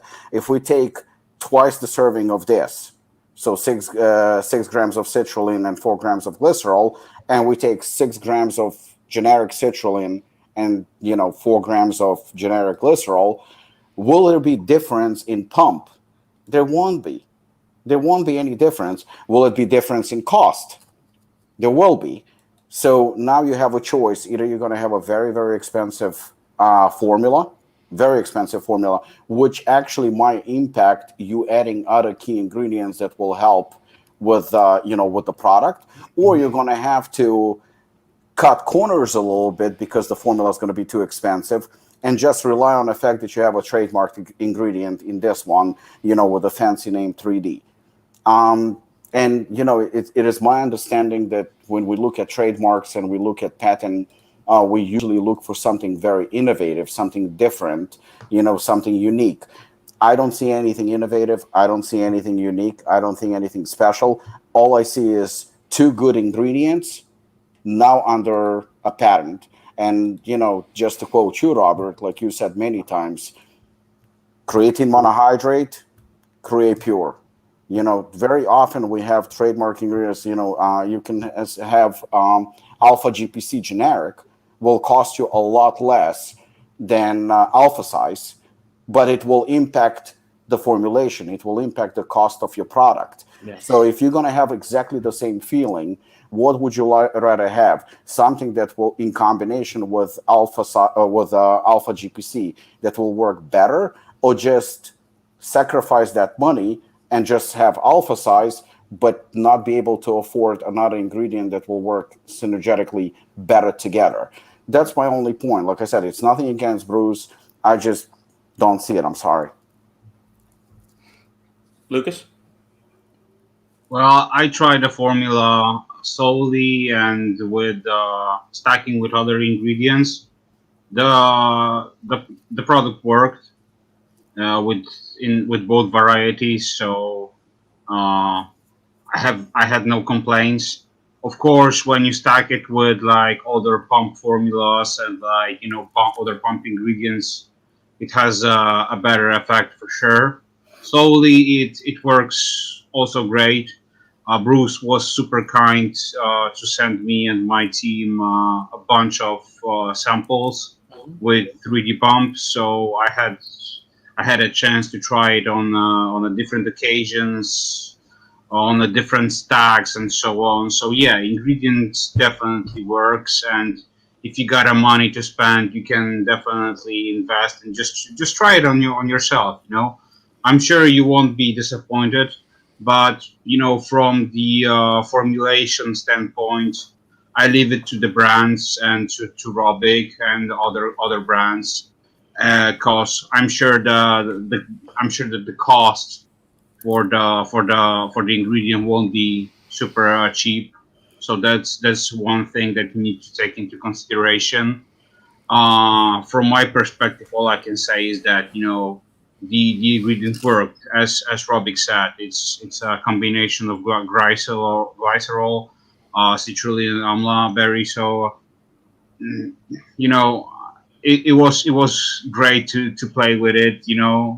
From my standpoint, but as Robbie said, if sometimes you need to take a chance and just see what will be cost effective, when for example building a formula or something, you need to take into consideration many aspects, what will be involved in your formula and so on. So yeah, I think that it does matter. So many brands will decide if they want to jump on it or not. But yeah, from cost standpoint, it will be a big factor. But yeah. Yeah, if you take something even like Robert said, I remember combining nitrosamine and citrulline, right? So the combination definitely works, and you're gonna get more pump. Or one of Robert's favorites, vasodrive. You're gonna do citrulline and say vasodrive. If you're gonna have 3D pump, I'm not sure that you're gonna go for additional ingredient like vasodrive or nitrosamine, because it's going to raise the cost through the fucking roof. And that is something to consider. So yeah, I agree with Lukasz. If somebody wants to have a cool name and a cool trademark ingredient, that works, because without a doubt, this works. It's not a shit ingredient. It definitely works.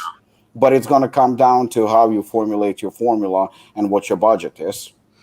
Yeah, and I guess what I'm curious about, so I know I texted a brand owner who I know is going to be using the ingredient coming up to try and get a cost per tub, or what the cost per kilo was, just so we can give the consumers some kind of range on what this ingredient costs. I believe it's in like the $2.50 to $3 per tub price range, like that. So it's adding that much to the cost of a tub just on the cost of goods side.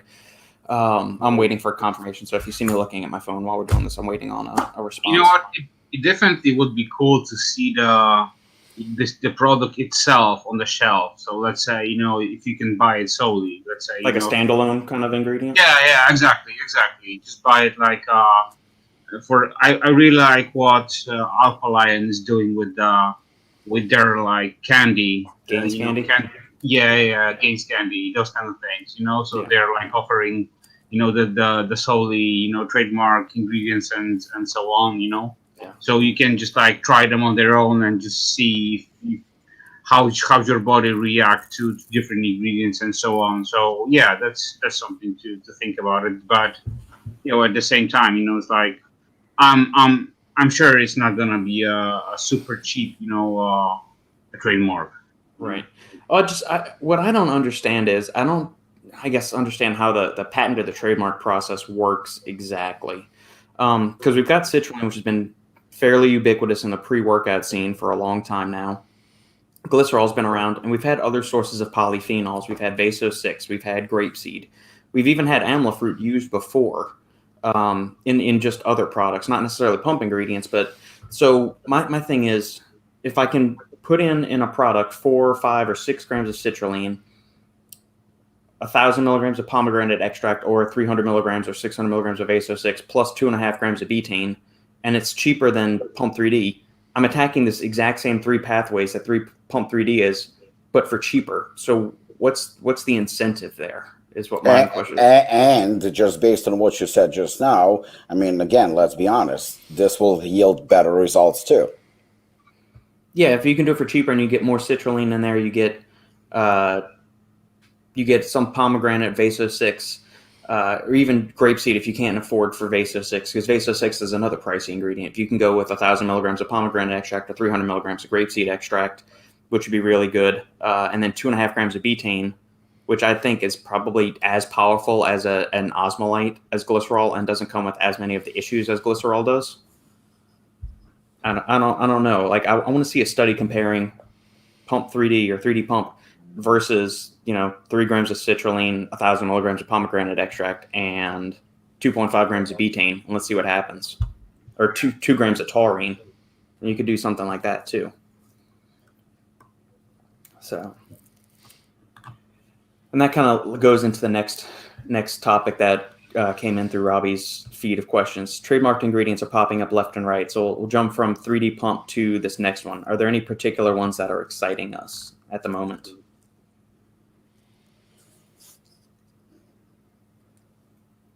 Crickets. That's a good question. What are some of the newer, trademark ingredients? I don't know, really.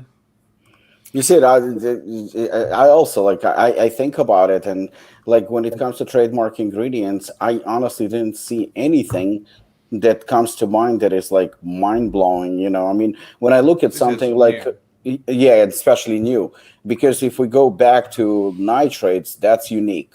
You know, and I can see that it makes a difference. Vaso-6, Vasodrive, nitrosigine. I mean, some of the ones that I actually like, the new ones, I see them like popping like on a weekly basis now. But a Pico 2 I really like. I mean, but again, that's not new.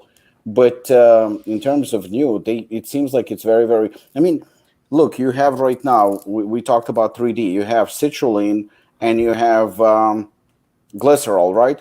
So I mean, I can just come up right now with caffeine and Ariadransis, 200 milligram each, and boom, I have a trademark. I mean, did I come up with anything new? Is it like, you know, I mean, it's going to look cool because it's going to have a little R at the end. But who am I kidding? I mean, I didn't come up with anything innovative. You know, the 200 milligram of caffeine and 200 milligram of Ariadransis, if it's going to cost me, say, $10 per serving, now I'm going to charge $20 for exactly the same shit. You know, and let's face it, you know, not to shit on anyone's parade, but a lot of companies are doing it. And Lukasz brought it up in one of our chats. So I'm not going to say it. I'm going to behave. But it's the truth. I mean, who are we kidding? I mean, there are there's some labels that look like fucking stadium at the World Cup, you know, with all kind of different fucking names, fancy names, and it's like advertising for trademarks.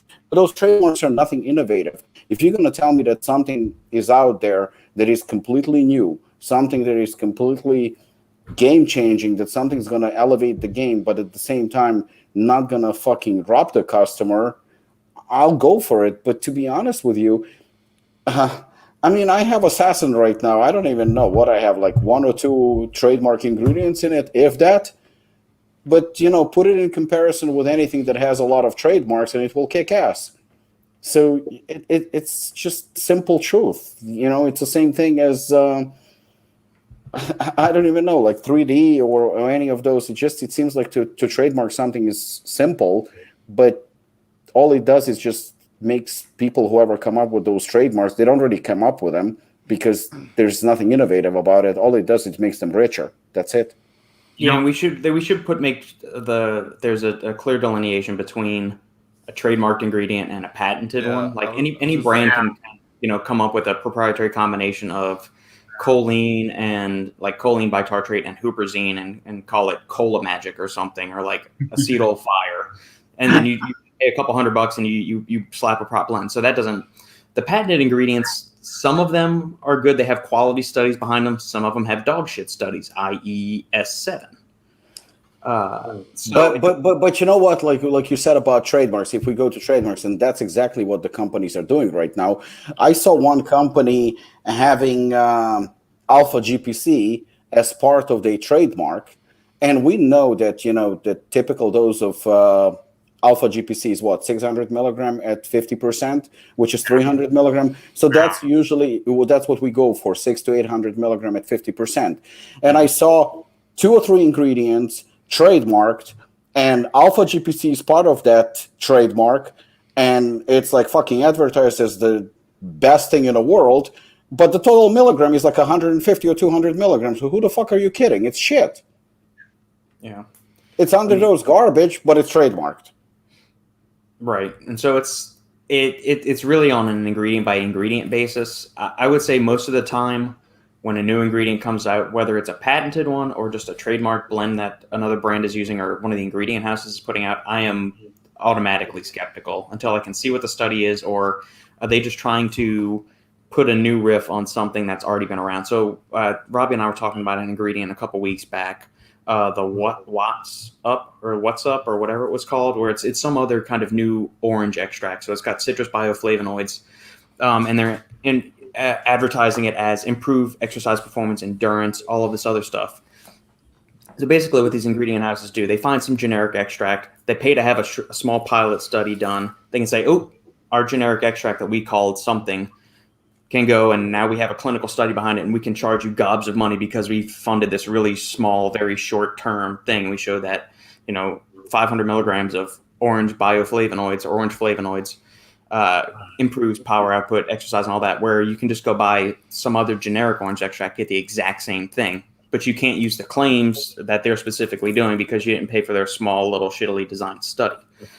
So we got to keep in mind, a lot of these ingredients are just variations on a common theme. So they're all supplying the body with antioxidants, polyphenols, flavonoids, anthocyanins, some of these fun little bioactive compounds.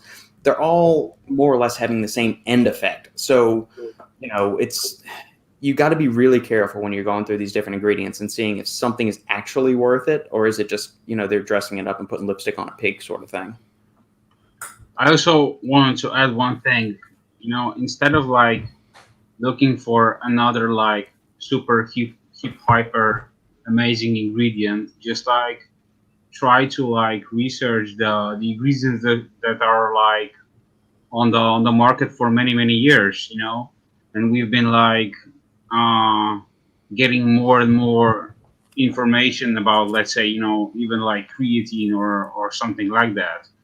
I think that in like 3 or 4 more years, people will know more and more about creatine. It's gonna be like a fucking mainstream, supplement that everyone's gonna take, because, I've been like researching this compound for like many years, and I've been like reading so much stuff, about the creatine, how does it affect our body, and it's like from neurological standpoint to muscle protein synthesis to like many other things. So yeah, I think that's just like reinventing a wheel it's not gonna like help us out. Just like try to like put your focus into like products that are on the market right now.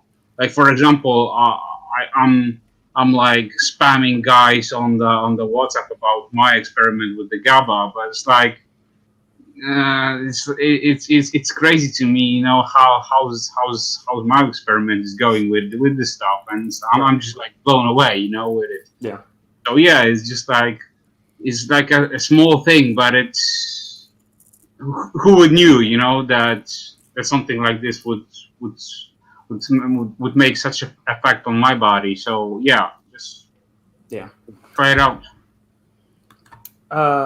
All right, so BB Bob NL was saying the shrooms TM combo thing. So maybe this is referencing the super shrooms from Glaxon, or there's a bunch of other like Brain Force that does a mushroom blend, and a couple of other ones. At the end of the day, the mushrooms themselves have a ton of studies behind them showing improvements in a variety range of things. So immune support, liver health, cognitive function, stress reduction, everything you can imagine. Like they've done studies on mushrooms benefits from all the little fun polysaccharides that are naturally present in mushrooms. Even Pico 2 has been shown to improve athletic performance, energy, VO2 kinetics, things like that, delay the onset of fatigue. The thing about Pico 2 is that it says it's a blend of 6 mushrooms. It is very, very, very heavily slanted towards cordyceps.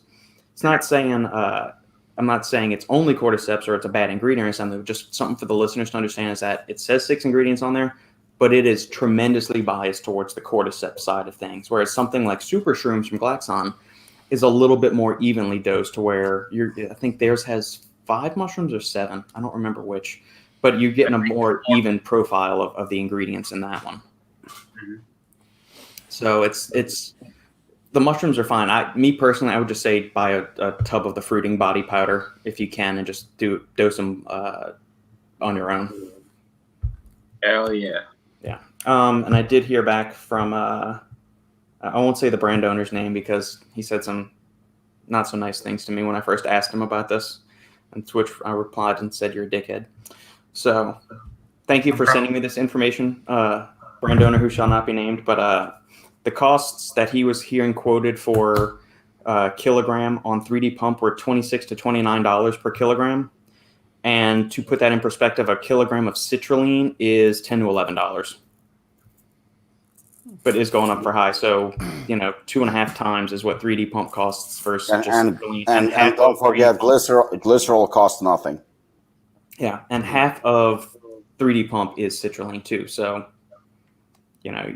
that's 2.5 times a kilogram, and I'm pretty sure grapeseed or amla fruit, isn't that expensive. I don't know, or pomegranate extract. So, I'm just guessing who the guy is. So just say I hello. think I know who it is. Me too. Do you? I'll send you. Maybe I don't. Oh, okay. You can send it on WhatsApp. Oh yeah. There you go. Oh, my phone's not working. Yep. Is that what you were thinking, Robbie? Yeah. Okay. Yeah. Yeah, Okay. I thought so. Yeah. Okay. Yeah. Oh, he is a dick. All right. Let's see. Where are the other questions that you sent, Robbie?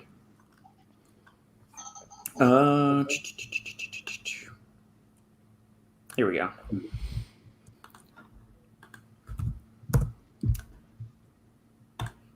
Is there a difference between Infinergy and Zoom XR? Yes. Infinergy is a blend of caffeine and malic acid, and then Zoom XR has a proprietary patented technology that envelops the caffeine molecules to a certain extent to where it's a more delayed release. And there's actually two different forms of Zoom XR. There's a delayed release form, and then there's an extended release form. So that's one of them ends up having effects for only 4 hours, and I think the other one ends up having effects up to 8 hours. Yeah, pull that up. That was something we were looking at for the what you call it, the Unbound line. It will relate to Sheet's life, right? It relates to what? Sheet's life. Yeah, exactly. All right, so here we go. I'll share this with the listeners so that they can see what's going on here. Okay, so Infinergy is just caffeine packaged with malic acid, which that helps buffer some of the stomach and delays the activity of caffeine hitting your system for a little while. Zoom XR actually, okay, so here they've got this little coating thing that they actually coat the particles of the caffeine in it that way. And so it controls, it gives you a little bit more sustained release rate of it.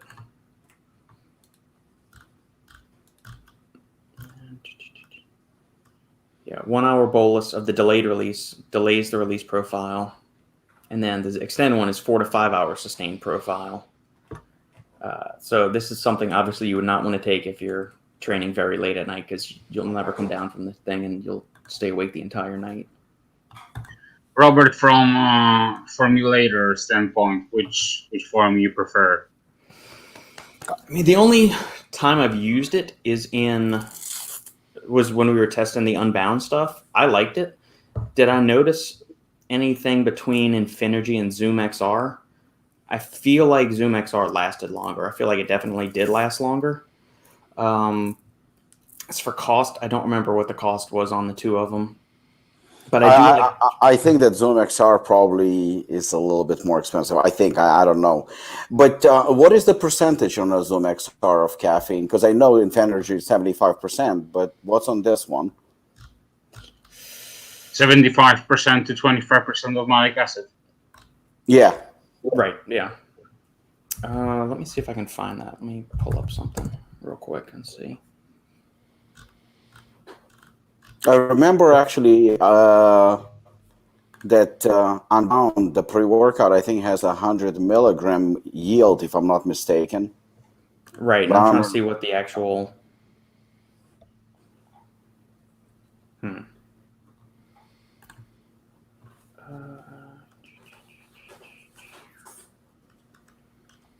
I'm not seeing it at the point. When we were doing the formula sheets for it, I just said what I wanted for the yield of it, so I don't know what the actual percentage is.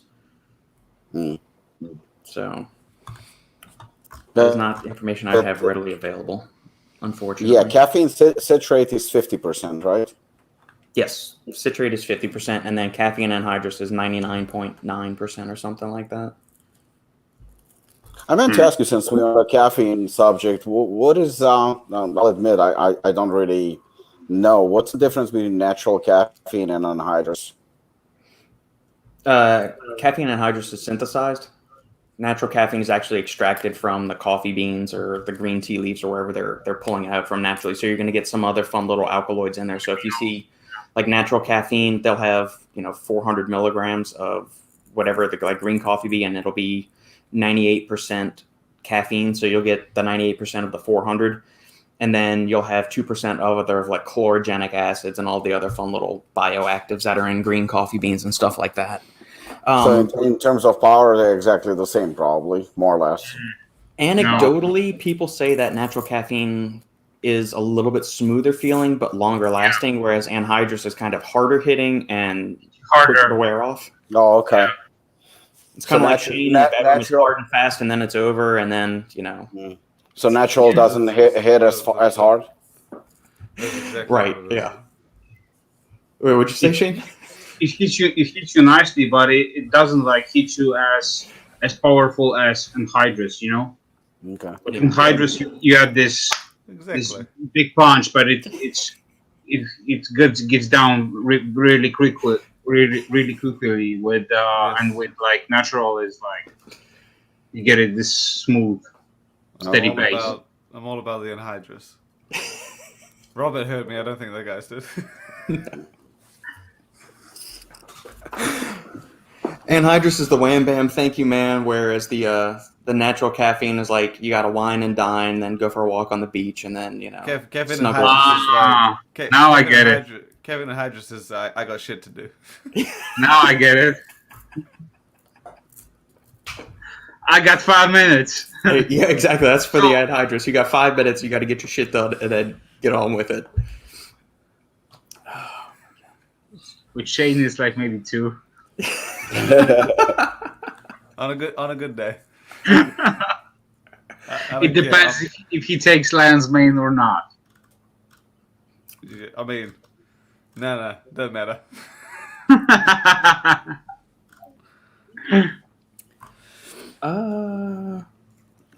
Thoughts on the new Redcon one? Since Lukasz, you brought this up in our group chat. Thoughts on the Redcon's new? I was right from the get go. Natty muscle builder.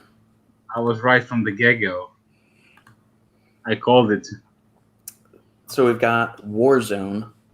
Is their new latest muscle one? It's Disterone and leucine. So we're getting vitamin D as well. Yeah. 500 milligrams of leucine, 40 micrograms of vitamin D. Okay, the 500 milligrams of leucine is not going to do fuck all of anything. Yeah. How much? And we're getting 500 of ecdysterone. The ecdysterone dose is solid. Yeah, that's a good dose. Yeah, so I'm good with that. The vitamin D, since a lot of people are deficient in it or aren't getting it, yeah, I'm good with both of those. I think the leucine, that's purely on there for window dressing. That paltry amount is not going to do anything. Honestly, I don't understand why they added leucine and vitamin D to it, but I guess it's like, as you said, window dressing. Yeah.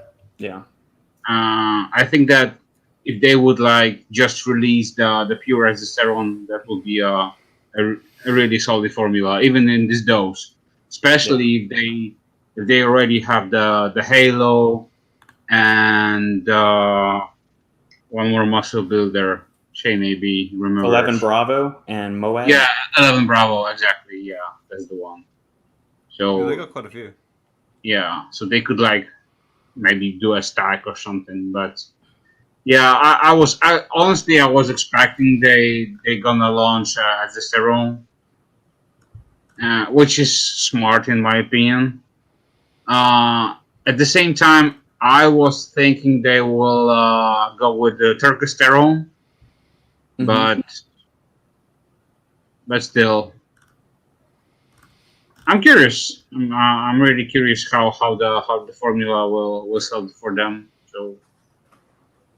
I'm very surprised on the leucine. I understand about window dressing, but it's really like fucks up the formula because it just makes it look, for people that do understand, it makes it look ridiculous. Yeah. Is there something to like the serving amount? Like, I don't know about you guys, but sometimes when you have just one capsule, I can imagine that in the mainstream market, if you have one capsule, you're like, well, this can't be that good because this product has 3 capsules. Yeah. Maybe there's something to that, because if it was just the ingredient by itself, it would be one capsule. It would be 30 capsule bottle. I don't know. Maybe like they just wanted to make it feel like a beefier thing. Yeah. Maybe like 3 capsules. But I mean, they could have come up with so many other possibilities. I mean, they came up with an ingredient that does fuck all, and and the dosage that does fuck all. They probably don't have too much else they could have used based on what they have in their other products anyway. And even if they left it with just those two, would be enough.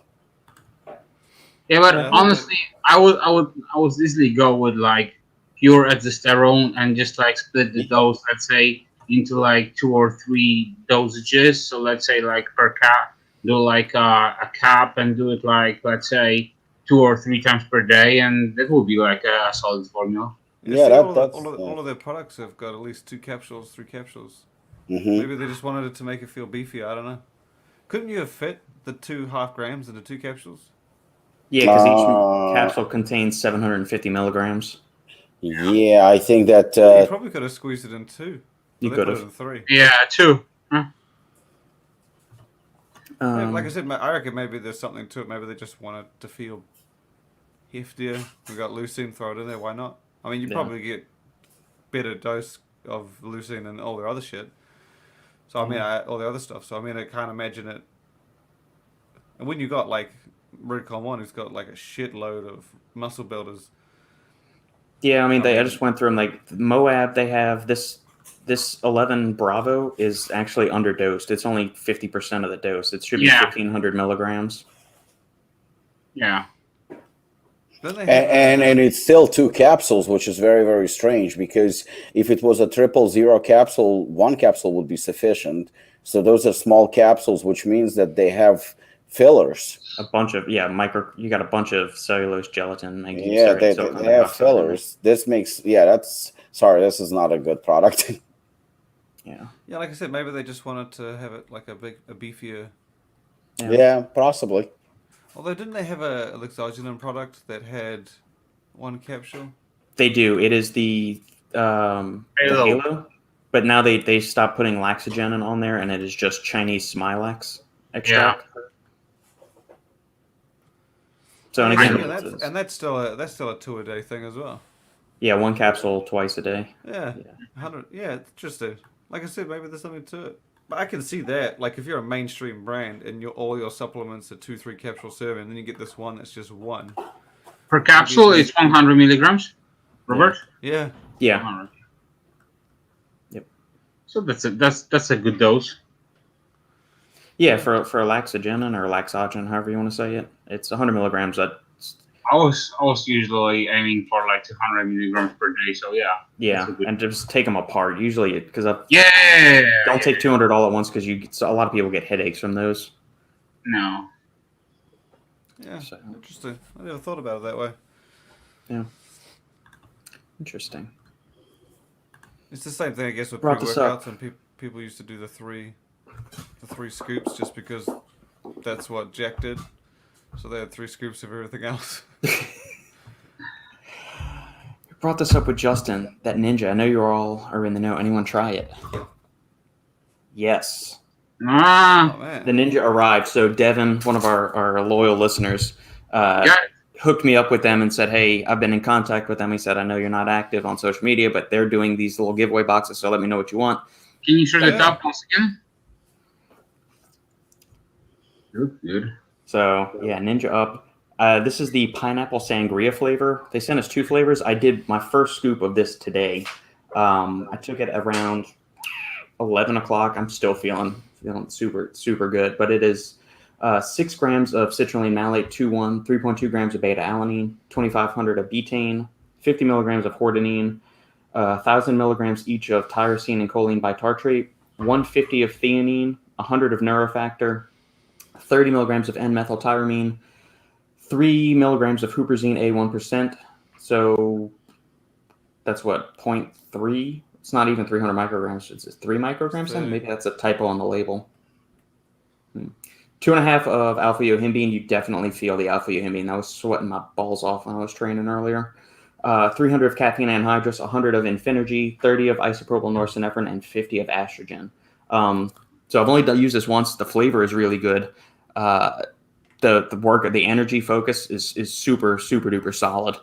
You don't feel jittery or not. The theanine does tame like that initial, like you don't feel like you get kicked in the teeth from the Yohimbine and the 375 of caffeine. So there is a little bit of tampering, but from like a mental switching on point and all of that stuff, you feel really, really good.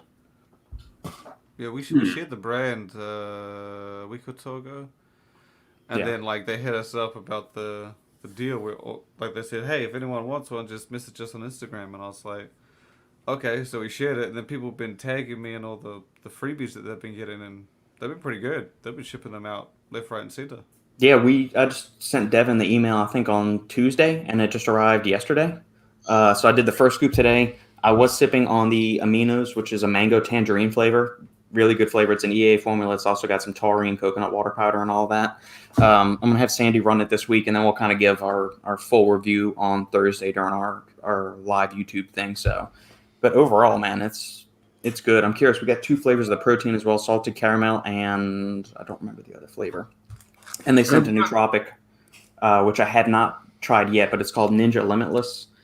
It's got 350 of Bacopa, 300 of Ginkgo, 200 of citicoline, 100 of uridine monophosphate, which I love uridine monophosphate, 100 milligrams of phosphatidylserine, 250 of N-acetyl L-tyrosine, 200 of alpha-GPC 50%, 75 of dynamine, 75 of xynamite, 75 of teacrine, 200 micrograms of huperzine, 350 milligrams of lion's mane, 200 of theanine, and 15 milligrams of oat straw. This is really well dosed. I would be very cautious stacking both of these together just from the pure overload on potentially huperzine. But this 3 milligrams of huperzine, A1%, I think that might be a typo. I need to reach out to them and get confirmation on that because that seems off a little bit. But all in all, the initial run on the pre-workout, really, really nice. Branding looks cool, but they are like getting restricted to a ninja team. So it's like, yeah. But yeah, it looks cool. Yeah, it did actually cross my mind a little bit, but if anything, if it's think about like doing a rebrand of this brand, in like let's say 2 or 3 years, what you gonna do? Another ninja? It's like. Yeah, in terms of coming from me, I'm kind of like so used to people coming from me that it's at this point it's more than anything. It's flattering. I don't know if it was intended or not, but to be honest, doesn't really matter. Based on formulas, it looks like a pretty cool brand. So good luck to them. Yeah. Heather, what's going on, Heather? She works over at Axe and Sledge. Here's a question: if you could only take sports nutrition subs or health subs for the rest of your life, which would you choose and why? I mean, you could never disregard health subs. I mean, any way you look at it, there was a similar question. But the thing is that I look at it from this perspective. If you take, for example, protein powder, right? The most basic stuff that we usually take for sports. We can avoid protein powder and we can just go with solid food. And there are a lot of things, I guess, that we can avoid. But when it comes to health, you just don't fuck with it. So probably not a choice that I would love to be in a position to be put in a position to make. But I think you can never choose sport over health, unfortunately. I would definitely go with the health route just because you can build a great stack just with health supplements. Let's say from creatine up to betaine and so on. So, yeah, I would easily choose the health subs. That's for sure. Nah, bro, I'm gonna support Robbie, protein is not a supplement. You know what I mean. I mean powder. Yeah, I know what you mean. Yeah, I'm taking the question in, and nah, fuck that. I'm going sports nutrition. I want my assassin. I want my fucking post workouts. I want my intro workouts. Damn, I called him Michael Bisping, and I think he lives up to the name now because he's a fucking badass now. I don't want health subs. That's no. I mean, I have a few, but give him a I fucking get drip. way better results of the sports nutrition stuff, and way more fun. Shane, if you ate enough vegetables, you wouldn't need to be concerned about the health supplements. So. Oh, not Guess what? again. I don't eat enough vegetables anyway. and I don't have that many health subs, so eat a dick. I'll be happy with the sports nutrition. Don't waste the space. You mean a Camellia africana fruit? Is that what you want me to eat, Shane? Yeah, Oh, eat a sausage. sausage tree. This is the You easy can only take decision. sports nutrition. Where are we drawing the line at sports nutrition? That's another valid point the because shit at the health line at Walmart, stuff that's like vitamin C's and all that shit. The Yeah, health but stuff. depending on how your Yeah, but Walmart you know is laid what? out, you got C4 on the same aisle. So What about No, mushrooms? that's obviously sports nutrition. My question: what about mushrooms? Is But- it a health supplement or is it like a sport nutrition supplement? I put that in the health. Depends. Are we talking Pico 2 or standalone cordyceps? Because yeah, but Lucas brought up creatine and betaine as a health, but Yeah. a lot. Yeah, no, you're right. But a lot of people nutrition. would actually classify it as a sports nutrition. that's a sports nutrition. So it's very hard to tell the difference. I think. It's not hard. Sports nutrition is the way to go. It's easy because you get a sports multivitamin. You get most of the shit you can get. I would think that anything that comes from a primarily sports nutrition brand, you can use. If you're from a health supplement, health and wellness brand, you're gonna have a bad fucking time. You know, Okay, all right. Shane is so- all about the them jacked, the MAA, Yeah. the MHA, AMP citrates, and so on. I don't want to Okay, be so taking Heather- like Heather 15 posited the capsules in question, the so we'll morning. say. Okay, so let's say Axe and Sledge comes out with a multivitamin. They may have that in the works. I don't know. that counts sports nutrition. Is that sports nutrition or is that health It's subs? from a sports nutrition brand, and they're geared towards sports. So it's nutrition products for sports. Done. Bro, but you need to like take the formula. Is it No, you like don't need to take the formula. what into is it? account. What does it contain? No. Just because it's from like a sports supplement doesn't mean it's like That just like is sports entirely nutrition. the case. That is entirely the case. So if they That's come the up with the audience. greens formula, it's a sports nutrition product. It's not a health supplement. Because you classify the brand, not the product. I It's a disagree. sports nutrition I think I might brand. disagree with you on that one. Nah, I'm classifying because if Robbie came out with a collagen supplement. Hold on, That's- he came up. that's not- He came up with a Yeah, supplement. immune health. Yeah, Yeah, resistance. exactly. Yeah. Yes, but So that's product sports was nutrition? appealing. So is it a sport nutrition or is it like a health supplement? Well, we can ask Robbie. Was he trying to sell that to his current audience? Was he trying to get a new one? What was It's it? in the white label, so I don't think it's. Yes, but You know what? I think I come to think of it. I think I know what Shane is trying to say because at the end of the day, our market is the sports market, the sports enthusiasts. So to introduce something like resistance to a wider market would be very, very difficult. And at the end of the day, we are primarily, or at least initially, selling it to the same people that we are selling Assassin. Yeah. So he makes a valid point. I mean, I have Because to he's I have to not- agree with him. If I- Robbie launches a collagen supplement, a health wellness product, and you said to him that this is a health product if you can sell it to more than half of a new audience, he's not going to ban. He wants to sell it to his current audience. That's what you want to do. You want to sell it to your current market. If you get some new ones, that's all good. But your current one is based on the entirety of your line. Yeah, valid point. C4 comes out with a collagen drink. They're going to try and sell it to their current energy drink audience, their current following, and they're there for sports nutrition. So even if you do end up selling it to a health supplement world, majority of them initially and primarily you're relying on them to be your current audience, which is sports nutrition. But let's just say some random brand called Mum and Dick's come out with a pre-workout, right? They're going to try and sell that pre-workout to the average I like the name. the average person, right? They're going to try and sell it to a soccer mom, someone who wants to buy their vitamin C or whatever. No one in the sports nutrition world is going to give a flying fuck about it because they wouldn't have heard of the brand because they're in the health section. You see crossovers all the time, but I believe that it's you classify it as the brand, not the product. Or if Apollon came out with, I don't know, a beauty supplement. Hair, skin, and Do you really nails. think people in Sephora are going to start selling this shit? I'm definitely considering it now, considering that I was just fucking compared to Ben King. I Just look definitely at need this something for crossover. beauty. I need to look pretty. It's gonna be a Yeah, there's- crossover.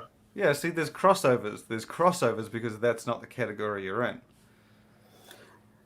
I think it makes sense. just That's trying- what I'm it just is. trying to It does imagine make Robbie sense because now. it does make sense because at the end of the day, you know what? Like if you take Apollon Gym, like years ago, you would not see women, or you would see like a few hardcore athletes, female athletes that would come to Apollon, but the average woman would not show up because she would be intimidated. We cater to a certain market, you know, a niche market. Today, you have a lot of women training at Apollon. Even if you look on Apollon Gym Instagram, there is a lot of women that clearly are not, you know, competing in bodybuilding or anything like that, but coming to Apollon. But at the same time, what Shane said, he's right. I mean, I have to agree with him now because Apollon remained Apollon. We didn't change. You know, we still cater to, you know, to the same market. It's just we expanded, but people came to us. It's the same thing as we're selling Resistance. Who is initially buying Resistance? Same people that are buying Assassin and Hooligan. Plus, if we can get other people to come on board and buy and get to know us, yes. But as much as Resistance is better than your average immune system product that is catered to wider market, that wider market doesn't know about us. So I yeah, think Brooke settled it. She agrees with Shane. yeah, no, he's right. Got paid. Shane's falling her money on the side. I think the line between health and sports has become blurred. I think that some sports subs have raised the game with health-oriented subs. I would agree. Yeah. Yeah, but that's why I kind of like it, because when a sports nutrition brand does a health and wellness supplement, they bring their twist to it and make it a sports. It's kind of like, again, like if Robbie did a multivitamin, it's going to have a fuckload more in it than a Centrum or some, I don't know, half-ass product for an average consumer. How do you know? He's going to give it that sports nutrition twist. And that's what makes it sports nutrition. Whether you can be like, oh, we need more, or we need extra because we do exercise or whatever, but it gives it that twist. Same with Robert when he was talking about gaming. He's going to bring that hardcore twist to it. Gaming isn't necessarily a hardcore category, but he's going to bring it over to him. He's not going to that market. He's bringing it to him. So it's that's why, I guess maybe based on that, that's why I'm like, sports nutrition is fucking easy. I wouldn't go health supplements. That sounds like a horrible time. You got no more pre-workout, man. All you'd have is these... You'd have health coffee. and wellness. Yeah. That sounds like a shitty life, okay? I'm sorry. Coffee's wonderful. Coffee is delicious. I'm sure it is wonderful. But you got Assassin. Right? How can you compare coffee to a pre-workout? Dude. Yeah, exactly. It's because he was going to say health and wellness. We should have let him finish. He wanted the health subs. He wanted his fucking vegetables and shit. Please don't go that far. Beef. Happy 4th Day to you as well. Early 4th of July, I guess we'll say, since I was like, what the... I saw that comment. I was like, what the fuck? Who's turning 4? Who's celebrating their 4th or whatever? Well, my kid just turned 4, a week and a half ago. Yeah, but you're talking about tomorrow, yeah. Yeah, we are. Well, actually, to be honest, it is the 4th for me, so yeah. Hey, happy Independence Day to you in New Zealand. Here you go. I can't celebrate it yet. It didn't happen. No. It's not a time zone thing. It's like when I celebrate my birthday in America, I celebrate it on the 12th because I was born on the 13th in New Zealand. Okay. So I can't celebrate The July 12th 4th. of what month? September. September, okay. So I can't celebrate July 4th until it's the 5th in New Zealand. Okay. Holy crap. Simple math. Makes sense. Works for me. Man. Same with Father's Day. I can't celebrate Father's Day, and you guys are all different, and Mother's different. Yeah.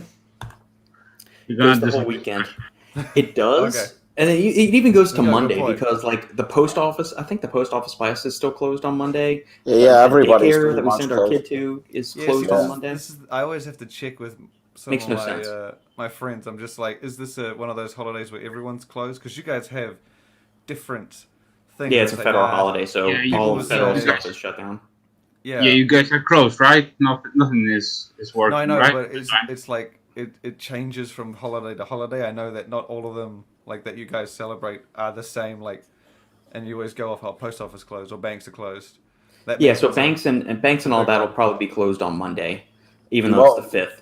I think a lot of people are closed on Monday. A lot of businesses are closed. It's Yeah. like But one of even those things where like you most consider grocery that- stores are going to be open, sporting goods stores are open. Like we went to Bed Bath and Beyond today to go buy the bed sheets that I told you. They had a big sign on the front of the door that they're open tomorrow from 10 to 6. I don't know who's going to be going to Bed Bath and Beyond on 4th of July, but they're open. Someone had wrecked their sheets the night before. That makes sense. Just somebody that took a lot of lines made before bed. Robbie, are you it's- doing any deals on the site or anything like that? What was it shooting? Yeah, there's a Shooting special ropes. one. Yeah. Shooting ropes? Yeah. Yeah. Okay. That's going to be the title for this episode. Shooting It's either going to ropes. be Robbie looks like Ben or shooting ropes. Shooting ropes with Because Rob looks like Ben, he's shooting ropes. It's just such a I don't know what the word is. Just an intense way to describe load, like just rope. I'd never heard it before. That's a good one, definitely. I'd never heard it. I heard some shit, But- but I ain't heard that. Another quote that goes on the shirt. That's for sure. Oh man. I'll print a shirt. I'll get one that says the final scoop and then shooting ropes. Because the good thing is that when people read it out in public, they're not going to know what it means Yeah. because it's out of Only- context. Only the listeners. Only the listeners We'll will know what it means. Yeah. I'll explain it to my wife. But I don't think If anyone you else think will. about it, the last few topics that we had, you can definitely tie together cupping, shooting ropes. I mean, easily. I mean, they go hand in hand together. Well, hand in hand. Yeah, hand in hand. Yeah, hand in hand. And then you have sheets, so it's appropriate. Now you need Bro, to clean sheets. There were so Ropes many and sheets. episodes that's you could like take from every episode something. There is, and it all started with you walking through the adult store, Lucas. That's Yeah, where this that's whole really your that's where this fault. whole thing. You started walking through the adult stores on your way to the gym. And don't forget the green cola. That was also epic. I still can't believe you thought that was real. Speaking of green cola, I need to grab some. I don't got any. Speaking of, how would one increase their Don't take lines, man. Yes. But see, what is it? Is he talking about like the length of the Yes. rope? Not like what comes out of like the rope that ends up. Is he talking? Because I don't think there's anything that can increase the that. size of the firework or the payload? Is that what we're going for? I Since think we're he's going with the talking about 4th of the July payload. theme. Are we going for the I've size of the firecracker or the payload of it? Basically, he wants to celebrate 4th of July by shooting fucking fireworks out of his dick. I don't think there's anything you. It would have to be dietary, right, to increase your rope load. I mean, the rope, the payload, volume wise. Volume wise.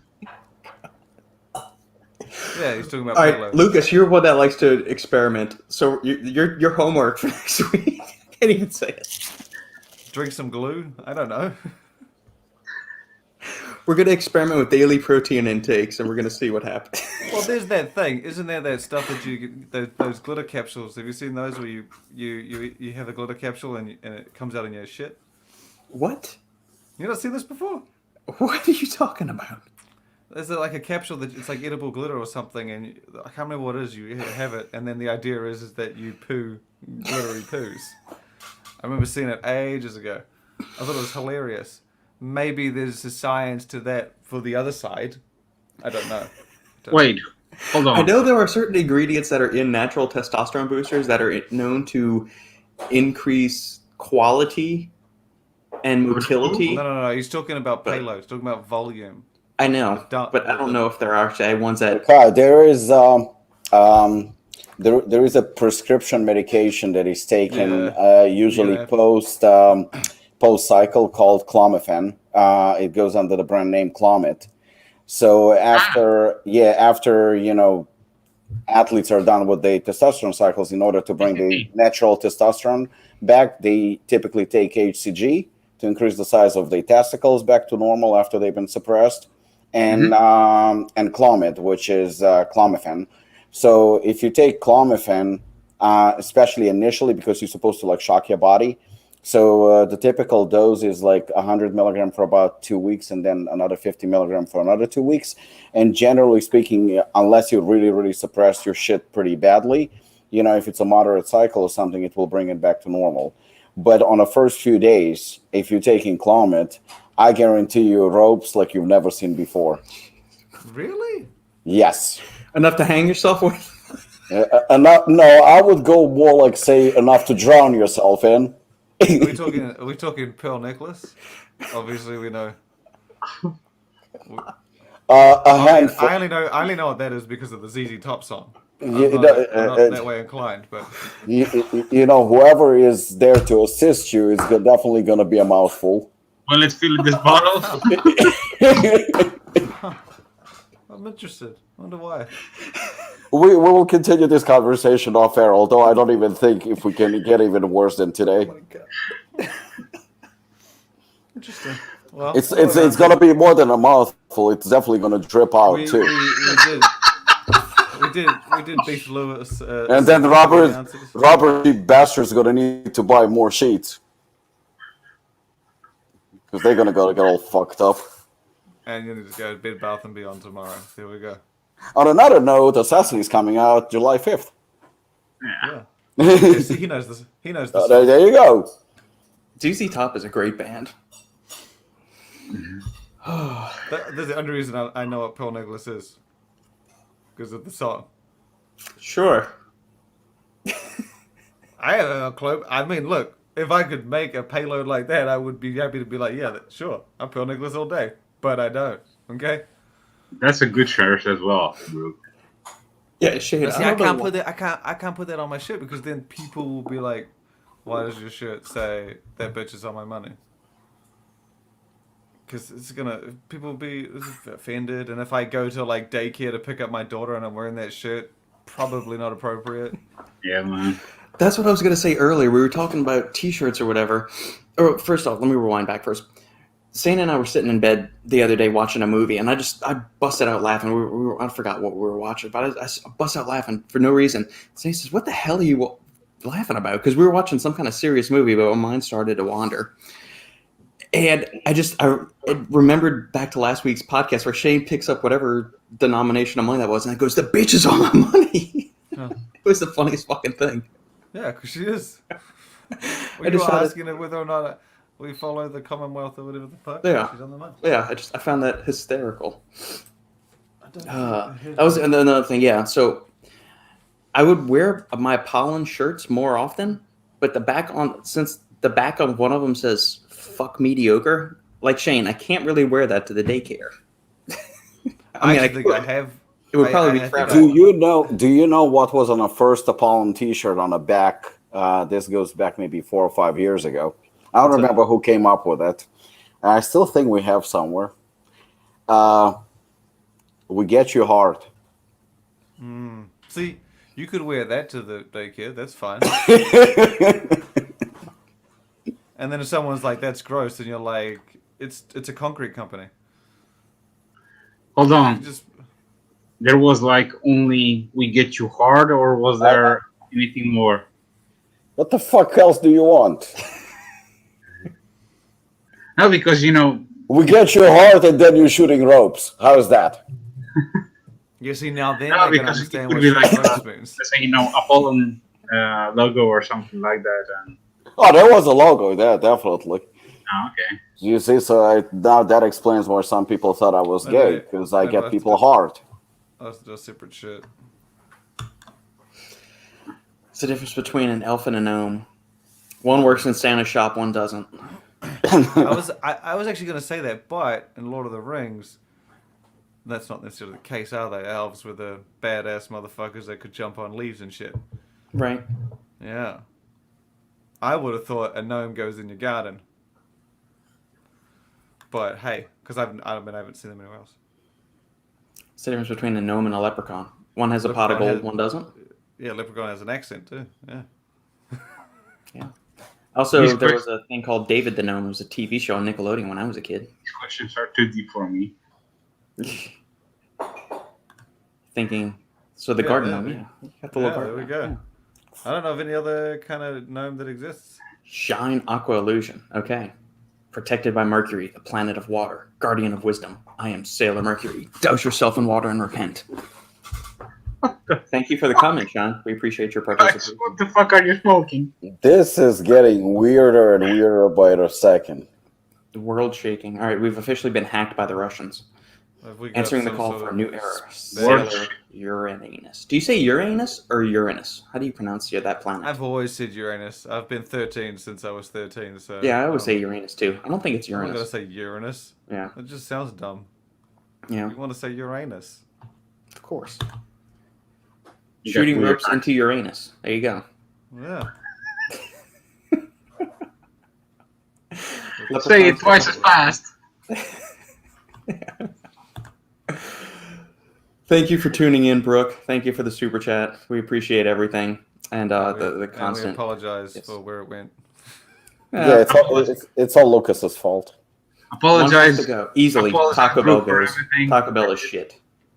Yeah, McDonald's. One has to go. You would eat Oh, Taco Bell one over has- McDonald's, Robbie? No, Oh no! One has to go. Taco Bell for sure. Yeah, No, Burger Taco King. Bell. Taco Bell is a shit. Taco Bell sucks. Burger King goes.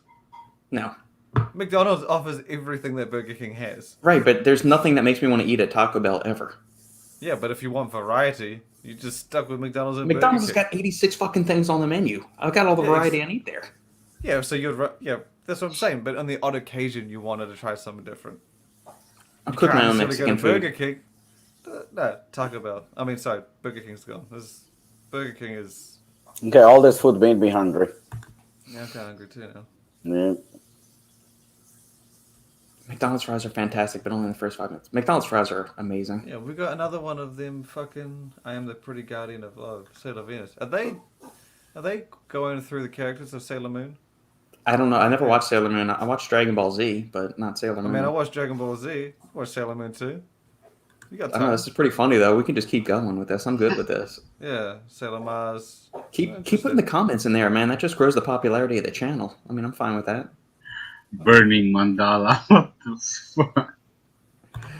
Brooke, the rope thing technically isn't a problem I endure, but from a scientific perspective, so Yeah, that's what I was saying. I was when Robert was talking about the load. I was like, I mean, I feel like it would be. I'm just curious as into how it thickens it. All right, well, like. Lola, thank you for subscribing to the channel. There's plenty more banter. Usually we talk about supplements. Today we're just talking about bed We do? sheets and, It ropes. was all. We do? It was centered. It was centered around supplements. He asked what we could come up with to increase his ropes. Yeah, I don't even know what to say. There's another one now. Jesus. No, Yeah, I no, mean, no, no. if you, well, I'm sticking to the question. Like, if one of them has I to go, it's agree. Taco Bell. But I mean, push comes to stuff. I'm never going to those places. I haven't been to a McDonald's in I don't know. I agree. A decade? I fully agree. Have you ever been to a McDonald's and seen the amount of people that just go through there? Oh Even yeah. at a food court, when you go to the malls and you see, like, I was sitting there the other day with my wife, and I had got a salad, but I said to my wife, look at McDonald's, and then look at everyone else. McDonald's has more people times 2 or 3 than anyone else. Yep. How depressed do you think those other places feel when they come to work and they see, oh, it must be a slow day. Oh no, look at McDonald's. The whole town's here. It's fucking ridiculous, and they pump it out so fast. Agreed. It's an amazing place. Yeah. Science at its best. Oh, for sure. What? Wait, How what is the that? fuck? Were you born in America, Brooke? The We hell? need to give her $5. Yeah, look, I'll give you $5, and then you can go buy the entire menu at McDonald's because everything's like 43.5 cents. So buy like a entire Happy Meal and so on. Yeah. Yeah, buy a Happy Meal. How much it costs? I think Probably it's $5. Yeah. Just exercising helps with payload. Oh my god, alright. It's been a while since I haven't exercised, so it's hard to know. Yeah. Well, good for your mom, because fast food actually is shit food. So if she raised you to eat, your veggies, and all the other good stuff, then we're there. McDonald's has vegetables. They got a layer of lettuce in there. They got a little sliver, some wilted lettuce there. If you wait too long, it dissolves. But Yeah. No, no. Your mom did right by you, Brooke. That's a good thing. Yeah. Lola J. Zand is booting all 3.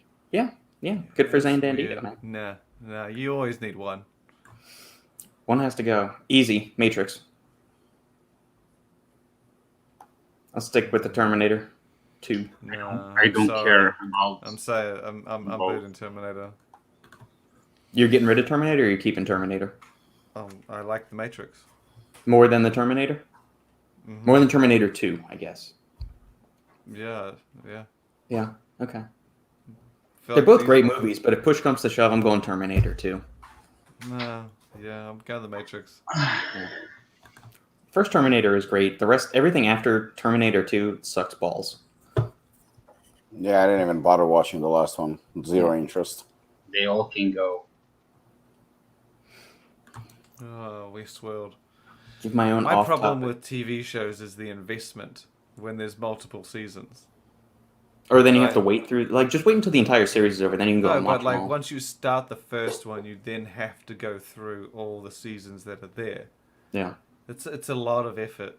Like you can't just watch one season if there's 5.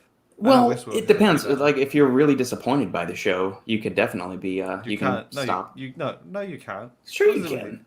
You can't stop because it could get better. Eh. No, That's when you wait till the entire series is over, and then you talk to somebody this that is- wasted this- their time. this isn't a salad where like if the top tastes like shit, it all tastes like shit. This is like 5 different salads from different countries. This can get better. That's my issue. You could watch season 1 and be like, oh man, it might get better. Season 2, it's kind of getting better. And then you go to 3, I got shit. And then you're like, maybe it'll get better again. Go to season 4. That's my issue with watching shows that have multiple seasons because you have to commit. Lukasz probably doesn't understand because he said he doesn't watch TV that much, but Not at all, man. I don't- like I sci-fi don't stuff, watch- so I'll check out Westworld. Bro, I don't watch TV. I don't watch Netflix. I don't watch any of that shit. Nothing. Just like that's I'm what just I like do. A sticking lot to of- podcasts, and that's basically it. My life Watch is Mad beautiful. Men, Shane. Go watch Mad Men. That is a fantastic TV series. I watched that Suits from 1 to season. That's a good one. I haven't seen that You just one. said you didn't watch TV. Yeah, I was gonna say, Lucas, how do you know if Suits is good? You don't watch TV. You just finished saying I don't watch Suits- TV. I don't watch Suits any are- of that shit. Bro, Probably, probably Fuad made a guest appearance or something. No. I watched a podcast, Ron and Dusty. Dusty. Yeah, Yeah. and they talked about Suits. But it was like back in the days, man. Suits are fucking old. They're like, Yeah. Yeah, no, but I started it when they had like all their seasons pretty much done. Yeah. So Oh, I yeah, actually man. went Me to too. The whole thing. Mad Men. I don't know if Mad Men was underrated because I thought it won some Emmys when it was on there. I mean, I've watched the entire show, all 6 seasons of it, 2.5 times all the way through. Is that I the one love with that John show. Hamm? I love that show.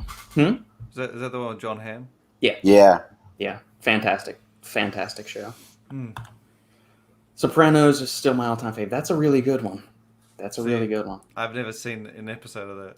Yeah, see, I like mafia stuff too. So I've seen all the Godfathers, Goodfellas, Casino, all those mob movies. I love that stuff. So The Sopranos is another one you have to commit.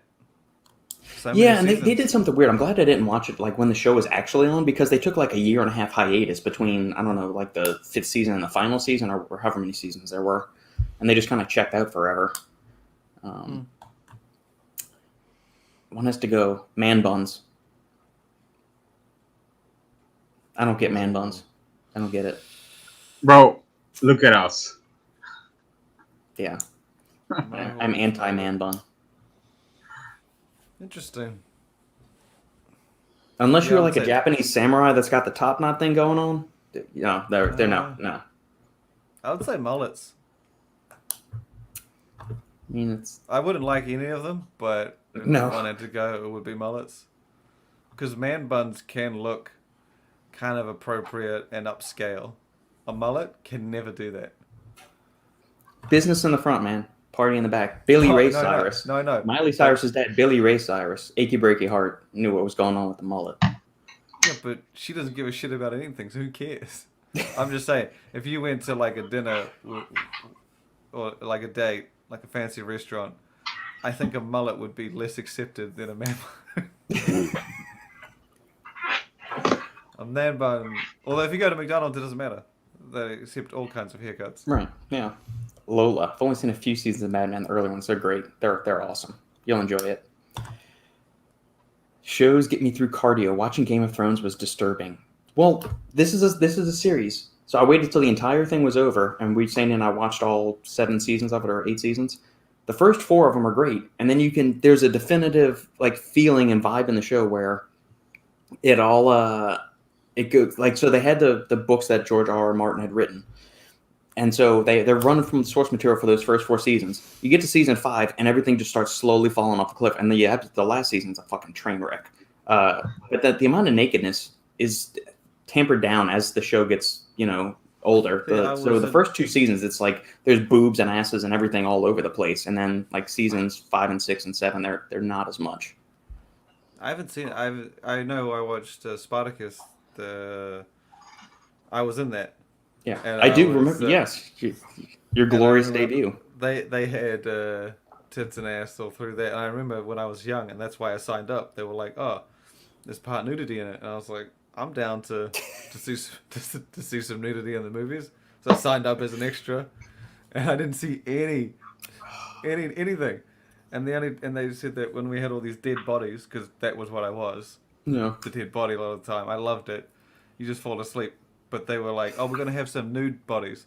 So all the people who aren't nude, close your eyes." And I was like, "What the fuck?" And then they would all lie down, and they would say, "Ready, set." And then someone would come running across, take off the sheets of all the naked people. Then they'd say action. And then they'd say cut. And they'd say, "Keep your eyes closed. Put the sheet back on the nude people. And then you can get up." But I was like, I didn't see anything. But apparently the show was full of it. They were like, there were boobs and ass all through the damn show. I didn't see any. Damn, now I know what I'm going to watch now. Didn't see any of it. We're giving Robbie his next week and a half worth of viewing. It was a good... I don't know what episodes I was in. I know that I was in a couple. I know I was dead for a lot because I didn't want to... Because they said that if you get killed, you can never be kind of in it again. Mm-hmm. So I was like, well, I want to keep getting paid. So I always... When they said, "Hey, does anyone want to be up front?" I was like, fuck no. Put me on the back. I like it. It's the best. One has to go R2 or C-3PO. C-3PO. Yes. Yeah. R2 is actually useful. Man, this guy's got some questions. I know. Lola's rocking it. This reminds me it's time to go to bed. It reminds me I need to go to eat. All right, guys, we will put a pin in that. We'll save the rest for next week. For listeners, thank you guys for tuning in, hanging with us, submitting all the questions and comments, participation. We very much appreciate it. If you like what we're doing here, make sure to like, comment, subscribe, click the notification bell so that you know whenever the 4 knuckleheads of us go on, or you can tune in for Bourbon Brothers podcast or the Supplement Engineer podcast or the live YouTube Q&As I do on Thursday afternoons with my wife, who's an equally bigger knucklehead than the 4 of us combined. But so much more attractive and so much more energetic than the 4 of us are too. Thank you guys for tuning in. You got any questions, drop them in the comments below or shoot me an email, thesupplementengineer@gmail.com. And thank you again, gentlemen. This was a long one, but so much fun. So much fun. Thank you for everything, and we'll catch y'all next week. See ya. Bye. See ya.